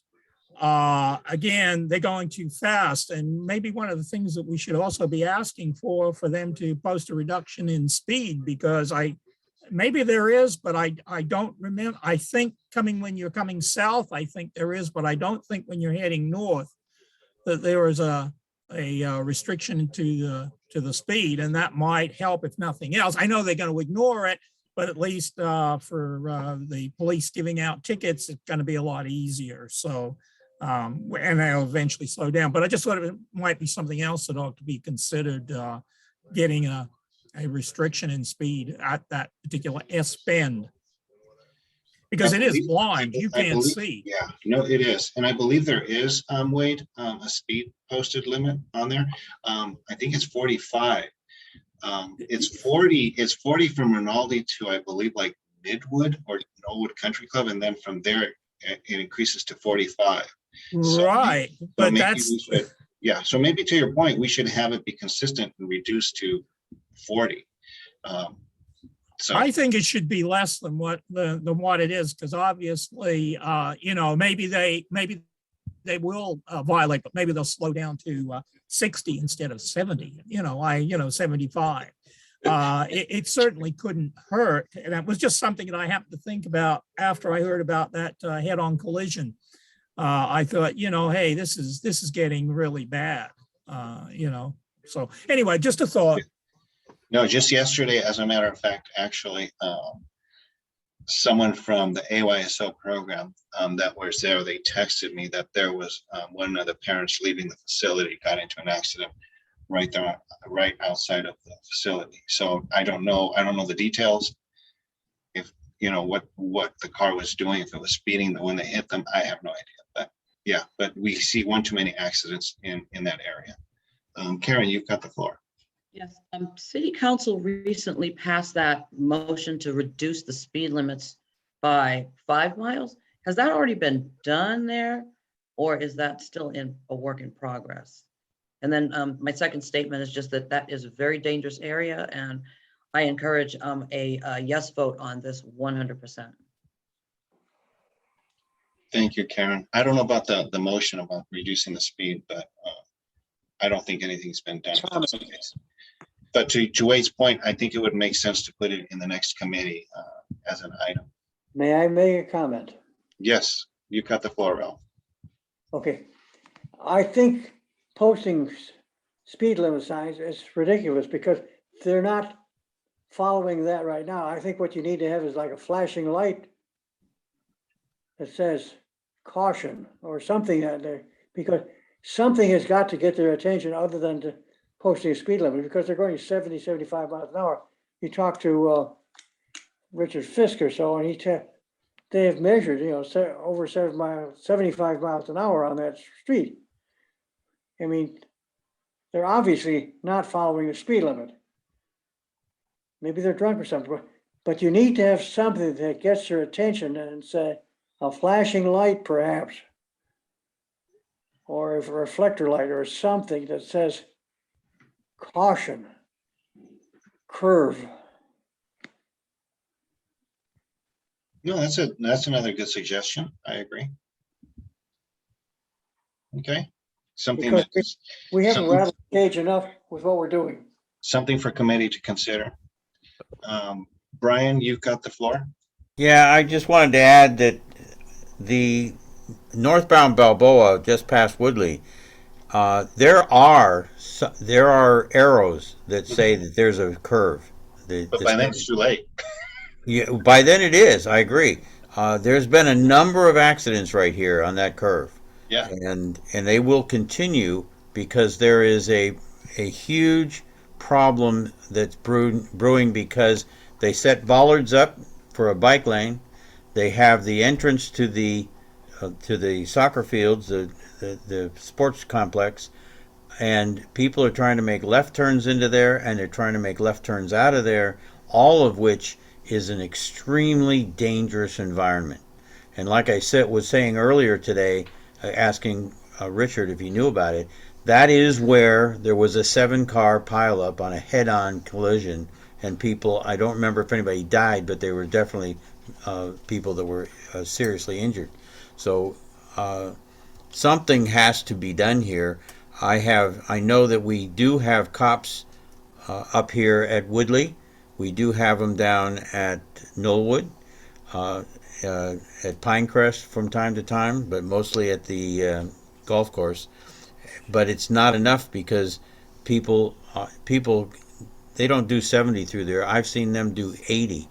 I've seen people just flying through there, and the fact that there are bollards just after Woodley, which people don't think about, and the fact that there is there's a right turn only lane that people blow through, that people aren't expecting. It is so dangerous that people will continue to be killed there. That you brought up the entrance to that sports complex, and again, being involved with that program, the other issue or risk with that entrance is all these pieces that we've been mentioning is just a recipe for accidents in that vicinity. And what I mean by that is you're talking about the bollards, right? So now you've got that limiting parents who want to get into that facility. The entrance to that facility is very narrow. So when you think about these parents who are going from Balboa, going north after Woodley and turning right onto that facility, they have to slow down because that entrance is very narrow. So now they slow down and you've got cars coming behind them. There's a recipe for disaster there. Yep, absolutely. I've addressed this with John Lee's office. So we have that. So one of the things for that area is somehow I need to, again, talk to John Lee's office, is expanding that entrance, making it wider, so that way these parents can just it's not a sharp turn that they have to do, a 90-degree turn. They can just do kind of a smooth turn into that facility. The other concern with that facility is that when parents leave, especially right now or during the fall when it gets dark early, they're driving out at 6 o'clock, exiting that facility. That's rush hour. So now they're trying to fight this traffic. And this is, for me, and one of the reasons why I would love, or we keep trying to work on getting lights in that facility, because if we can get some lights there, at least we can keep parents in that facility during the fall season till 8 o'clock. At that point, when they leave, then traffic has died down on Balboa, therefore reducing the risk of accidents. And that's one argument for me as to why we want to get lights in that facility, to keep those kids practicing a bit longer. And so by the time they leave, it's already, traffic has died down, so there's less risk of potential accidents. But that's a different subject. Yeah, as much as I don't like the fact that some people do the right thing when they come up that outside lane, which is a right turn only at Woodley.